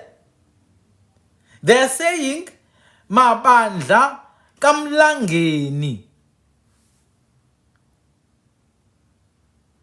Mabandla kaMlangeni because ngamalangeni bonke abantu bakwaDlamini, all of them, including the Swati Dlamini Nkosi, including the Lusiba Lukhulu, all of them are malangeni. That's why they're saying singamabandla kaMlangeni thina. Sizijekula kubi zathi thu empafana othukela. Ukujekula is to move shakingly. When you are shaking and moving, ukujekula lanto. Like yabona ithole lenkomo when it's trying to walk, liyajekula. So is it jekula abantu who move, who do concoctions like a type of dance? Another Dlamini ngoSikhalo omabandla. Kuthiwa ngomabandla kaMhlanu Tshile, oXuza, oMrhawu, olucaluthela, oRhelembeshe. Kuthiwa ngoRhenqwa abo madoda. Osidule sintusi kwezimdaka kaNdlebe Ntamvula. This is the Xuza people. The Xuza Dlaminis, the Rhenqwa Dlaminis. And then you also have Olanga, Ozitha, Ondanakathi, Ophangelilanga, onkomo zesilo sikaLokothwayo. This is another group of the Langa. This is the senior house of all Dlamini Zizi. Ngabantu bakwaLanga. Bonke Dlamini come from the supporting houses of Langa. Langa is the senior house. That's why Murosi could become the king in Lesotho. He was the king. All the other Dlaminis are not kings. The Zizis, no, specifically Amazizi. There's only one king from the house of Murosi. All the other ones, Zinkos. And then from all Dlamini you have Ombokati, Abasendlovini, Kanezi, Oqwadishe, Osiphuma Mpondonde, Zenqala, Onkomo zonokhondlo, Kabalise, Kazengwe Qobe Gijima. Then you have Ozibula. Yeah, I know it's different from Mama Bell. It's not the same. Langa is just a first name. Doesn't mean anything until you go into the lineage. You've got Ozibula, Ontwane, Omvungamzi, Omesabiso, Osiganyela. Now, Ontwane is the people who are called Matwane in Lesotho. Matwane in Lesotho. But guys, do you notice how all these names that I've been looking at, I haven't found Adegeye Adebato from West Africa. I haven't found not even a link. Hey, where's the link to the West African ancestors? Oh no, guys. But go to the Cape Town and test DNA, you will see West African. But we are not there. Then there's many other groups, man. Amazizi, they are too big. I'm not gonna go through all of them. You have abantu bakwaMiya, you've got abantu bakwaGoqolo, oGcwanino Sibewu, osaliwa kukulandela, oRhenqwa, oNgqongqo, oNgoma. Oh madoda. You've got Domancoba, Osijekula. I'm not gonna go through all of them. Even if you go to Amahlubi, Amahlubi ke, I remember King Bungani III was claiming that Amahlubi are from the Shubi people. I don't know what happened. I haven't heard from him in a while. Where's King Bungani Shubi, guys? To all the Shubi people in the live, Upu Bungani. I remember I was claiming that you guys are from Congo. I can't say you guys are not. I'm not Shubi, so I mean, I'm focused on my people. No, Umswati, they are not Amazizi, Umswati. Umswati lilangeni, uDlamini waselangeni. Konkosi. Kukho uDlamini Amazizi. Kukho uDlamini onkosi. Kukho uDlamini olusiba lukhulu.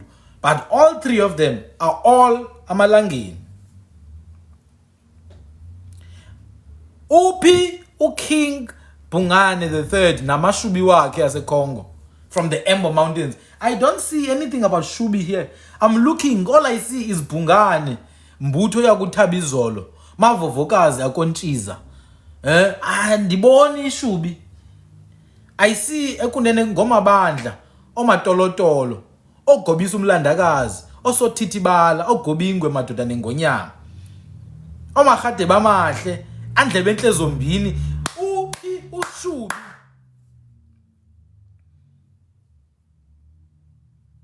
All right. Mukaranga.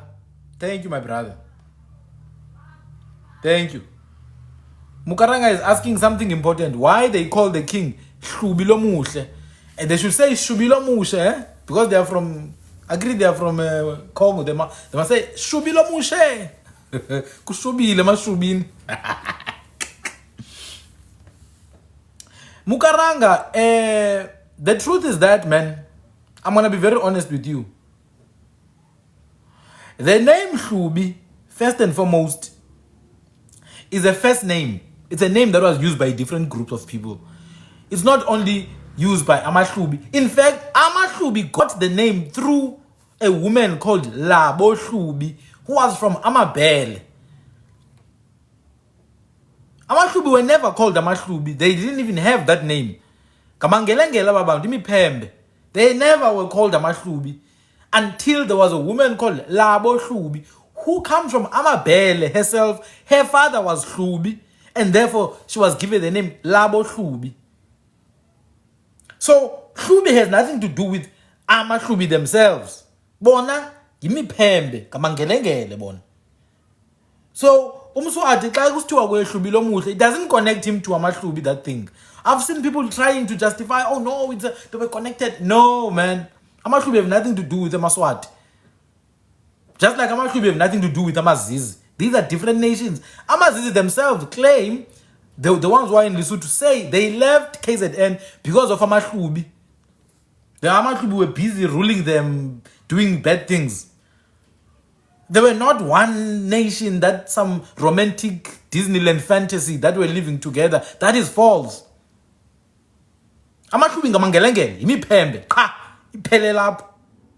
That is not to say by lineage these people are not related. Somewhere down the line probably, but it's not. They are not one group.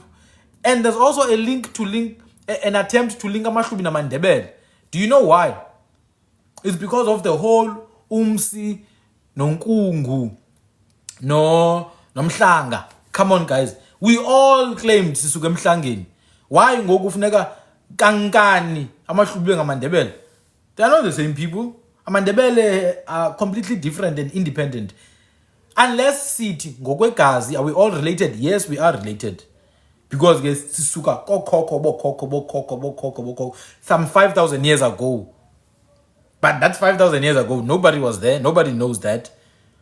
Amahlubi bazimele imipembe amangelengele. Amangelengele. Amahlubi akuwona Amandebele. Amahlubi akuwona eMaswati. eMaswati, in fact, it's like a polity. It's a political structure. eMaswati. They are people who are under Umswati.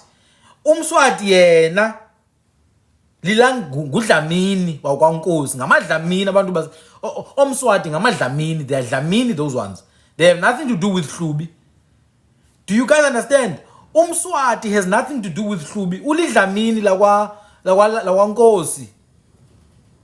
And uMswati akalongwane. Amangwane, it's a different group. They were the ones who used to have some land they were ruling before the Swatis took over. I know it's confusing, but these are different royal clans. Like Amangwane, Sesinyi Sizwe, that was in charge before the Swati hordes took over. Yeah. So that's why they say Eswatini Kukangwane. They are giving credit. They are giving credit to the original rulership of the area. In fact, if you go deep, Eswatini, you will see Amangwane, you will see Bapedi, or even Balubedu, or even Mapulana, actually. Exactly. So they say Umswati, they say Ngwane, they say Hlubi, but Umswati is not Ngwane and he's not Hlubi, he's Dlamini. It's just to respect the people who were there before. Abomtabu. Umatiwane, yes, uphume Mangwaneni. Umatiwane uphume Mangwaneni, he's from Amangwane, that one. Oh, Yinishem. Apparently Umatiwane had a hunchback. He was here in the Eastern Cape, dealing there with those tribes. They were running from him. But also that's the political narrative. Oh! Bathi Mswati lomnyama kulaba luthfuli ulodvunganzaba wasekunene kulodvunganzaba wasemaphondweni ngiyakwesaba Mswati lomnyama bathi uhlanganise izizwe zonke zakangwane. Uyava? Uhlanganise izizwe zakangwane. Uhlanganise nelasentshona wahlanganisa nelasempumalanga eningizimu nenyakatho uyesabeka kangwane bathi inkunze njani ehlabe zinyebo inkunze njani. So when you talk to a king, there's a lot of allegorical language. Now, Amazizi, they were established for a long time around the Tugela River. But when you listen to their clan praises, but they crossed the Tugela River, which means originally they were once next to the sea, not next to the mountains. They actually came from the sea. Maybe 500 years before they were, maybe 200 years before they went to the Drakensberg area. They were at the coastal areas, Amazizi. That's what they are saying. But bawela ithukela. Bawela ngenkomo. But sithewukiye bata yithi labawela gewomo. Yithi labawela gewomo. Qedza bayidla leyabawelisa. Qedza bayilela. So that means they had not crossed the river before. And the oral history says they were coastal people before. So they were living along the coast in Upper KZN, and then they crossed. This is old history now. That is Amazizi, guys. Big nation. Amahlubi, big nation. Amahlubi madala. Kunobhungane. Omabandla. Omakheledwane. Amabandla kaZulu. Kamashwabada. Kamafulele. Ongcwaba wakati. Oh madoda. Omashiya kulilwa. Ongathi. Omakhelekele. Okanye amangelengele akomlibosi.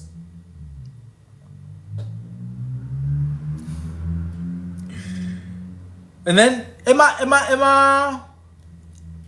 Emahlutshini, you also have Omlambo. Obinitha, osidlalela ogoceni, omngwe, ongcwabana. Ngomlamba welwa ke yabo. Then you have Onkala. Nkala is the crab, unonkala. It's actually one of the most revered animals amongst the Mahlubi. Inkala. They revere the animal, the crabs, their totem.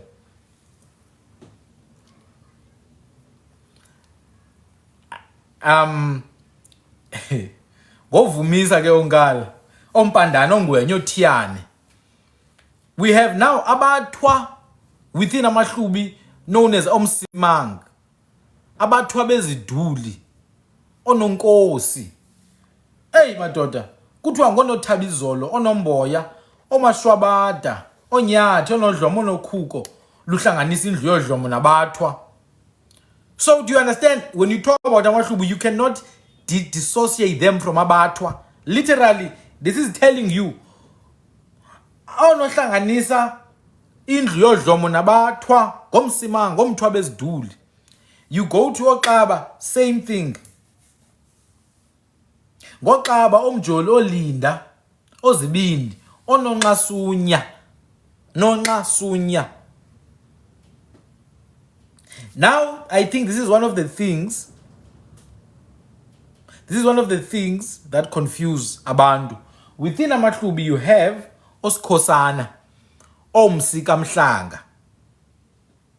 And I think this is where now people get confused and want to say amahlubi ngamandebele. But osikhosana must bakhona Eastern Cape, but we don't say amaxhosa ngamandebele.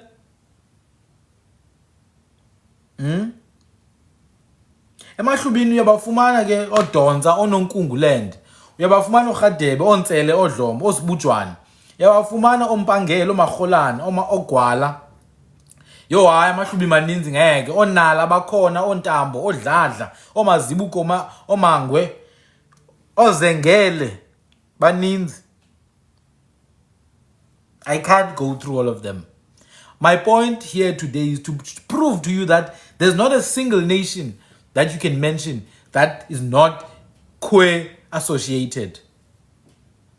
Not a single one. We can go to Amabele. This is where the name Hlubi was taken from, by the way. Amabele. Kukho Lenge, Ombikazi, Okhokhozela, Onoqabula, Omabandla. Kumabandla esibenene sentombi samlotya. You see there in Eastern Cape, Omabandla are still there, like Amabele Kamabandla. They are still very much prominent. So someone is asking, why is Ndebele is so similar to isiHlubi? I could ask, why is Mpondo is so similar to his Thembu? Or why isiPhuthi is so similar to isiNdebele sakwaGegana? They are so similar, you can't even differentiate. All our languages are similar. The Ntuli, yes, they are Hlubi. The Ngobo, no, not Hlubi, but Ngobo. Kukho Ngobo, kube kuNgobo. Ngobo, NGC, not Hlubi. Ngobo, NCO. NCO, kamahlubi, yes. Amabhela ayahlangana namahlubi ngoba bebezekelana. Ulabo Hlubi wayezalwe emabheleni. That's where the amahlubi got the name from, the woman ulabo Hlubi uzalwe emabheleni yena. So bayahlangana kanjalo. Bahlangana ngokuzekelana, ukuthathelana abantu abafazi, to marry amongst each other. To marry amongst each other. Bakhona ontsele bakwamzila Nkhondo. Bakhona ontsele basemahlutyini, not the same. Osibhushwana ngamahlubi. Emabheleni ke yabafumana oluTshaba, oJunta, omTema, onomathotholo. Yabafumana oQunta, ontanda kuphakanyiswa madoda, onontanda kuphakanyiswa, olanga, odubela udaka. Hey! Uyabafumana oKhuboni, olanga, oMafu, oChikose, ondabezitha.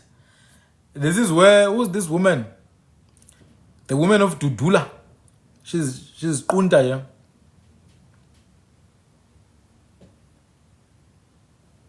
She's Qunta from Amabele. Amabele, yeah, uzandile. Awukwaqunta, Mafu. Now within Amabele, there's an interesting twist of Amajwaga. Hayi mara guys, abantu baseJoburg bakwazi, ukhona umuntu waseJoburg okwazi uzithutha. Abakwazi uzithutha abantu baseJoburg bonke nje, but they are not make sure. Bonke abantu baseJoburg nje, they are not make sure when it comes to indigenous knowledge. Hayi suka abazinto. Abazi nix, because when they get to Joburg they stop being indigenous. All of a sudden now they become Josie, babe smart. What tsotsi? I'm not fighting, don't worry my people, it's all out of love. No, don't worry. Hey, you see, when I'm tired, I say everything, guys. Yeah, but like, I'm not even thinking that there's people from Joburg here. Yo, look at me now. Hey, Shaskis, guys. I'm just saying anything now. Yo. But it's not just Joburg actually. Cape Town, Port Elizabeth, Gqeberha. Even sometimes in KZN, like in the townships, people there, they're so diluted. They know nothing. Even my own people, you ask them, okay, yeah, that's what I know. Did you, yo? Yeah, kunjalo Phumi. Yeah, no, you must contact me. We can, you can talk to me on the side. Emabheleni ke baninzi guys, but there's an interesting case of amajwaha within amabhele. And amajwaha, it's important that I point it out because this is how the Kunta or Khun people enter, because jwaha is Jew Wansi. Amajwaha you have mane mabheleni because these people have an old history.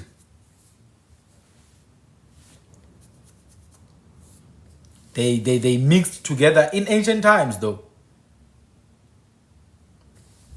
Maninzi kamabhele guys, maninzi kukho lamabhele angomadiba, kukho amabhele angozondi olanga. Same thing with amatolo ke. Amatolo ngodla ngamandla. Ukudla koyisa. Ozulu, omgwenyankomo, omchenge, omfingo, ocuthwa. Oh, kuthiwa amabhani, vumba lempongo liyanuka madoda. Hey! Yay! Itolo ke, yintoni itolo? Itolo is the Jew that you find. Omangwe, yeah, omangwe bakhona baphaya emahlubini, yes. Omangwe baphaya emahlubini. Basemahlubini. And then itolo was trying to explain itolo. Tolo is a Tekela word. In Nguni Zunda, it's izolo. Izolo. Izolo is umbete, dew. You know when you leave something outside, there's that water that you find there. Umbete amazolo. That is amatolo basically. Just like izizi is grass. No. Roots mbande. But in the language of Amazizi, it's lititi. Ematiti. Oh, someone is asking about Osipika. Isipika is that's isiduko okanye ifani leyo because ngaba sisiduko ngosipika. Please say a few clan names. Engabe ngathi mhlawumbe ndiyakignora. Say a few clan names of Osipika because it could be a last name. Okhadebe, of course, guys. Okhadebe. That's the most ubiquitous clan name of Amahlubi. That is literally the most ubiquitous. Khlubi and Khadeb is literally the same thing. So, my grandfather passed away when my dad was quite young. So, wapele kuliswa ke kuba uKhadebe. So, my father was raised kwa Khadebe. Igama lakhe ke wayebizwa Ugezemdala. Ugezemdala, the one who's naughty but he's old. Tatomkhulu Khadebe. I mentioned earlier people known as Othembe kaloku. Othembe ngamaTonga. Those are Tonga people. Those are Kalanga in origin.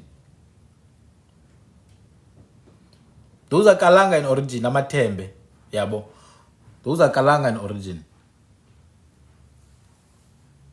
In fact, we made like a 2-hour, 3-hour video one time talking deeply about those groups. Yabo. Othembe, Ohlengwe, those are like Kalanga groups. Jola, Ayikwi group, there are no people called Jola. I'm so happy that you asked. There is no group of people called Jola anyway. Kuko Majola, not Jola. Jola does not exist. It's Majola. It's Majola. Just like it's Maduna and Madiba. It's not Diba. It's Madiba. It's not Duna. It's Maduna for a man. A woman from KwaMajola is called Mangwanya. To not repeat Mamajola, it's Mangwanya. A woman from Maduna is called Magubevu. No, Siswati doesn't come from Amahlubi. Swati people. Okay, let me explain. Guys, there's something called lineage. Lineage is the genetic line of ancestors that gave birth to you. And then there's something called a nation state under a governing, ruling family, reign, ubukhosi, or umbuso, musho. Swati is musho, it's not lineage. Swati is not a group of people who come from the same ancestors. No, it's a group of people who are ruled by the same government structure. That's what Emaswati are. I repeat, Emaswati are a group of people who have the same governing structure. They do not necessarily have the same ancestors bonke. Some Emaswati are Kalanga in origin. Some Emaswati are Mapulana in origin. Some Emaswati are Khwe in origin. Some Emaswati. That's what you must understand. Same thing with Amazulu. Same thing with Basutu. Same thing with Bapedi. Same thing with Batswana. Same thing with Amakhosa. Same thing with Amampondomse. Same thing with Amahlubi. Same thing with Amampondo. All these groups are organized under some ruling family. It doesn't mean they all come from the same family. Some of these groups were originally Ndebele, but today they are under Amahlubi. Some of these groups were originally Tsonga or Tonga. Today they are Zulu. That's very important to understand. Linguistically, normally, it's the language of the ruling family that is spoken. Normally. But naturally, it's a mixed language. It's not just one language, it's mixed. Mixed between the ruling family and the people. So, Emaswati then, the language they speak is the language of Emalangeni, generally. It's not language of the Hlubi or whatever. It's the language of the Emalangeni, generally. You take Siswati, you take Siputi, it's all sounding similar, this thing. The other groups that people are asking, like Amandande, I already explained. This is a basic Lala Ingwenya. So cool. Okay. Alright. So I'm trying to help people understand that when we talk about Emaswati, we're not talking about some family. It's a bunch of different people under one rulership. Ngamabandla, yes. Ngamabandla. How these people came together is generally because during war they had to fight together. It's generally during war they had to fight together. And therefore they end up in the same groups. Guys, some of the questions you are asking, like Tutu saying Amandlane, they are under Abatembu, Amantande, Abatembu, Omqoqo, Bakhona Bathenjini, and Emaxhoseni. To move now from Amatolo, we have Amazocho, and it's very important. Amazocho, guys, we must understand Ngabatwa straight. You have Amatekwane, or Chucha, Kamazocho, or Chotsi, or Gadlum, or Zduli, Omhlanga, Ontamonde, Omnqayulambili. It's indeed important. People need to know their clan names. Within Amazocho, you have Omshwawu, Ocebisa, Omacana, Odeyi. Go to Zimbabwe right now. Go to Zimbabwe right now. You will find people known as Chwawu people. Naba, Omshwawu. You will have apparently they didn't speak Bebengateti originally. Originally Bebengateti, they used to speak something different. Or clearly it's Chwawu. Osheze Amachube, I'm related to them. Very nice. And then within Amazocho you have Ogema, Ogengis, Osango. Sango Libegembo, Ebunguni. You have Olusiba, you have Oyalo, Omqwaqwazi, and then you have also, there are many other groups of Amazocho, groups like Amachi, groups like Amanci, Amangutyana, Amantshangase, Amathabu, Imithwane, Amaxolo, Omagoba, Omhlophe, Amantunzela, and Abesutu, groups with the clan name Abesutu. All these people ngamazocho and all these people ngabatwa. That's it. They are not West African. But then there are many other clans like Amangwane as well, Ohlongwane, Ofaluhle, Omasumpa. Oh, Omasengwa Sileke madoda. Omashwabada, Othanganduna lenkosi. Othanganduna lenkosi. Amayiga amaXhosa. Amayiga is one of those groups that it's very difficult to trace. It's one of those groups that are extremely difficult to trace, but some people have suggested that Amayiga may very well be. You have Amayiga, you have Amankabane, you have Amabamba, Okhila, you have Amanzotho. Those people are closer, but it's hard to trace, which means they existed before we can even remember. That's all I'm gonna say. And then there are many other groups like umzekelo kwaBhaca, you have Amawushe, Ogamede, Omangele, Omankana, Ommangwini, Onkungwini, Omjoli, Ngamawushe ango. You have Ohlathi, Omjoli, Ombongwa, Oqhubulashi, Ngamawushe ango. Onothenge. You've got Ojali, Ocheleza, Okhambule, Oququlashi, Ngamawushe ango, Oshiyane, Osijiyane, yeah. And then you've got Obiyashe, Ovumela, Ochiya, Obiyana, Omjoli. Omjoli generally njengamabhaca, ngamawushe. That is their true heritage. Some people say these people are originally Amadebe. Some people say they are originally Amadebe who were independent but became unified under Amazelemu, who come from the house of Uzulu. No.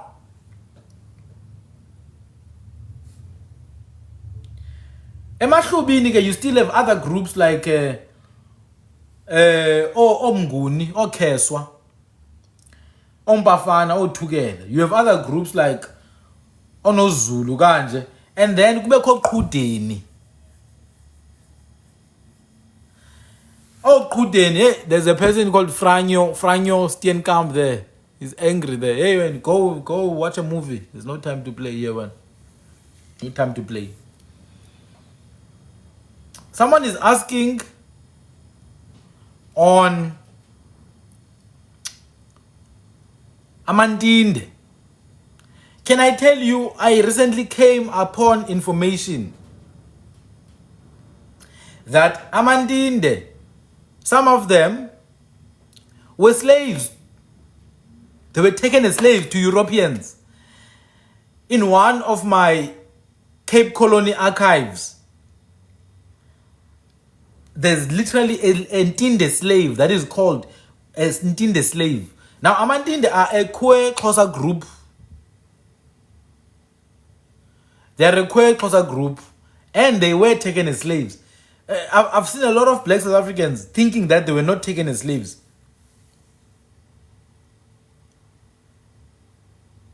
You guys clearly don't know enough. Hayi man, into zamalawu namagongo, hayi man. Don't worry about them, those ones. Don't worry about them.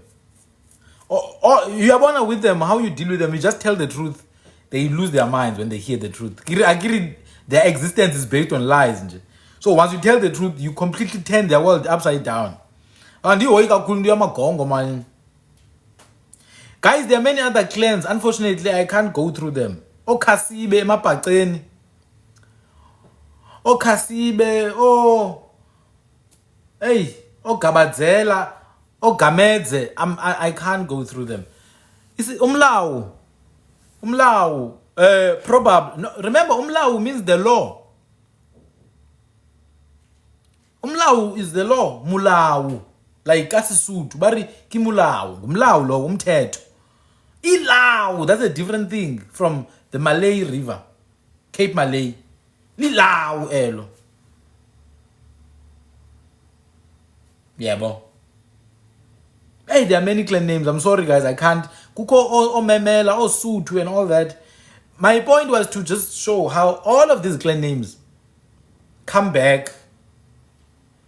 All of these clan names come back to what? To Southern Africa.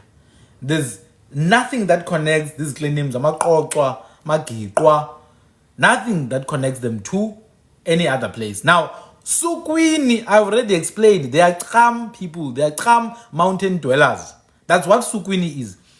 Some colored people are called Sukwini because in the Eastern Cape, some Kham people ended up mixing and becoming colored. That's it. It's straight up. But Sukwini, we know it's a Xhosa speaking group. They are Kham. Simple as that.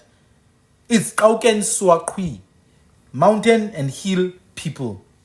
Now, Okudeni, basuka KZN, ngabathembu, abanisi bemvula. Oliver, this is what I want to say to you, ne? JMSP, go and figure. Yo mase purizicha. That's all I wanted to say to you, Oliver. I think you deserve it. I think you really deserve it.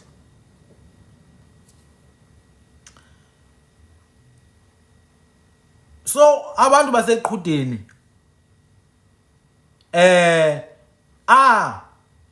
abanisi bemvula, they ngomvelase abo, they are a different group of abathembu than the kingdom of abathembu. Oqhudeni sisibongo sabathembu. There are different variations, but the kingdom of abathembu now altogether it's a nation. Guys, I'm gonna stop here. This is what I'm gonna say. Ne? I've done amahlubi. I've done amazolo, amatolo. I've done amazizi. I've done amampondo mise. I've done abathembu, amaxhosa. What I'm gonna do in the next video, because I'm gonna go live after 2 hours now. I need a break, you know. I need to chow something. After 2 hours, that is to say at 10, I'm gonna do first group I'm doing Amantungwa, the Unkwa.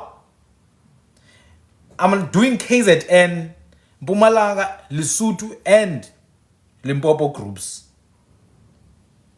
Please bear with me because I'm tired.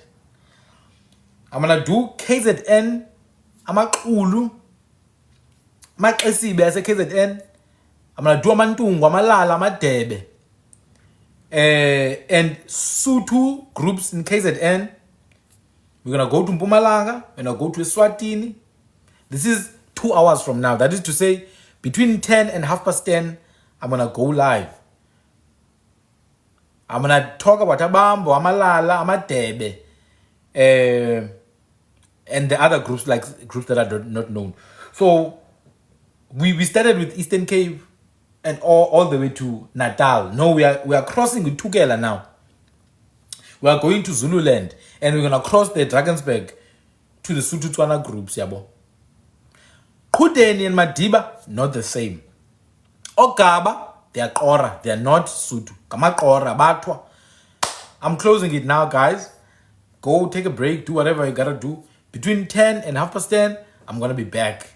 My YouTube channel is very much active. It's Sandile Tugani.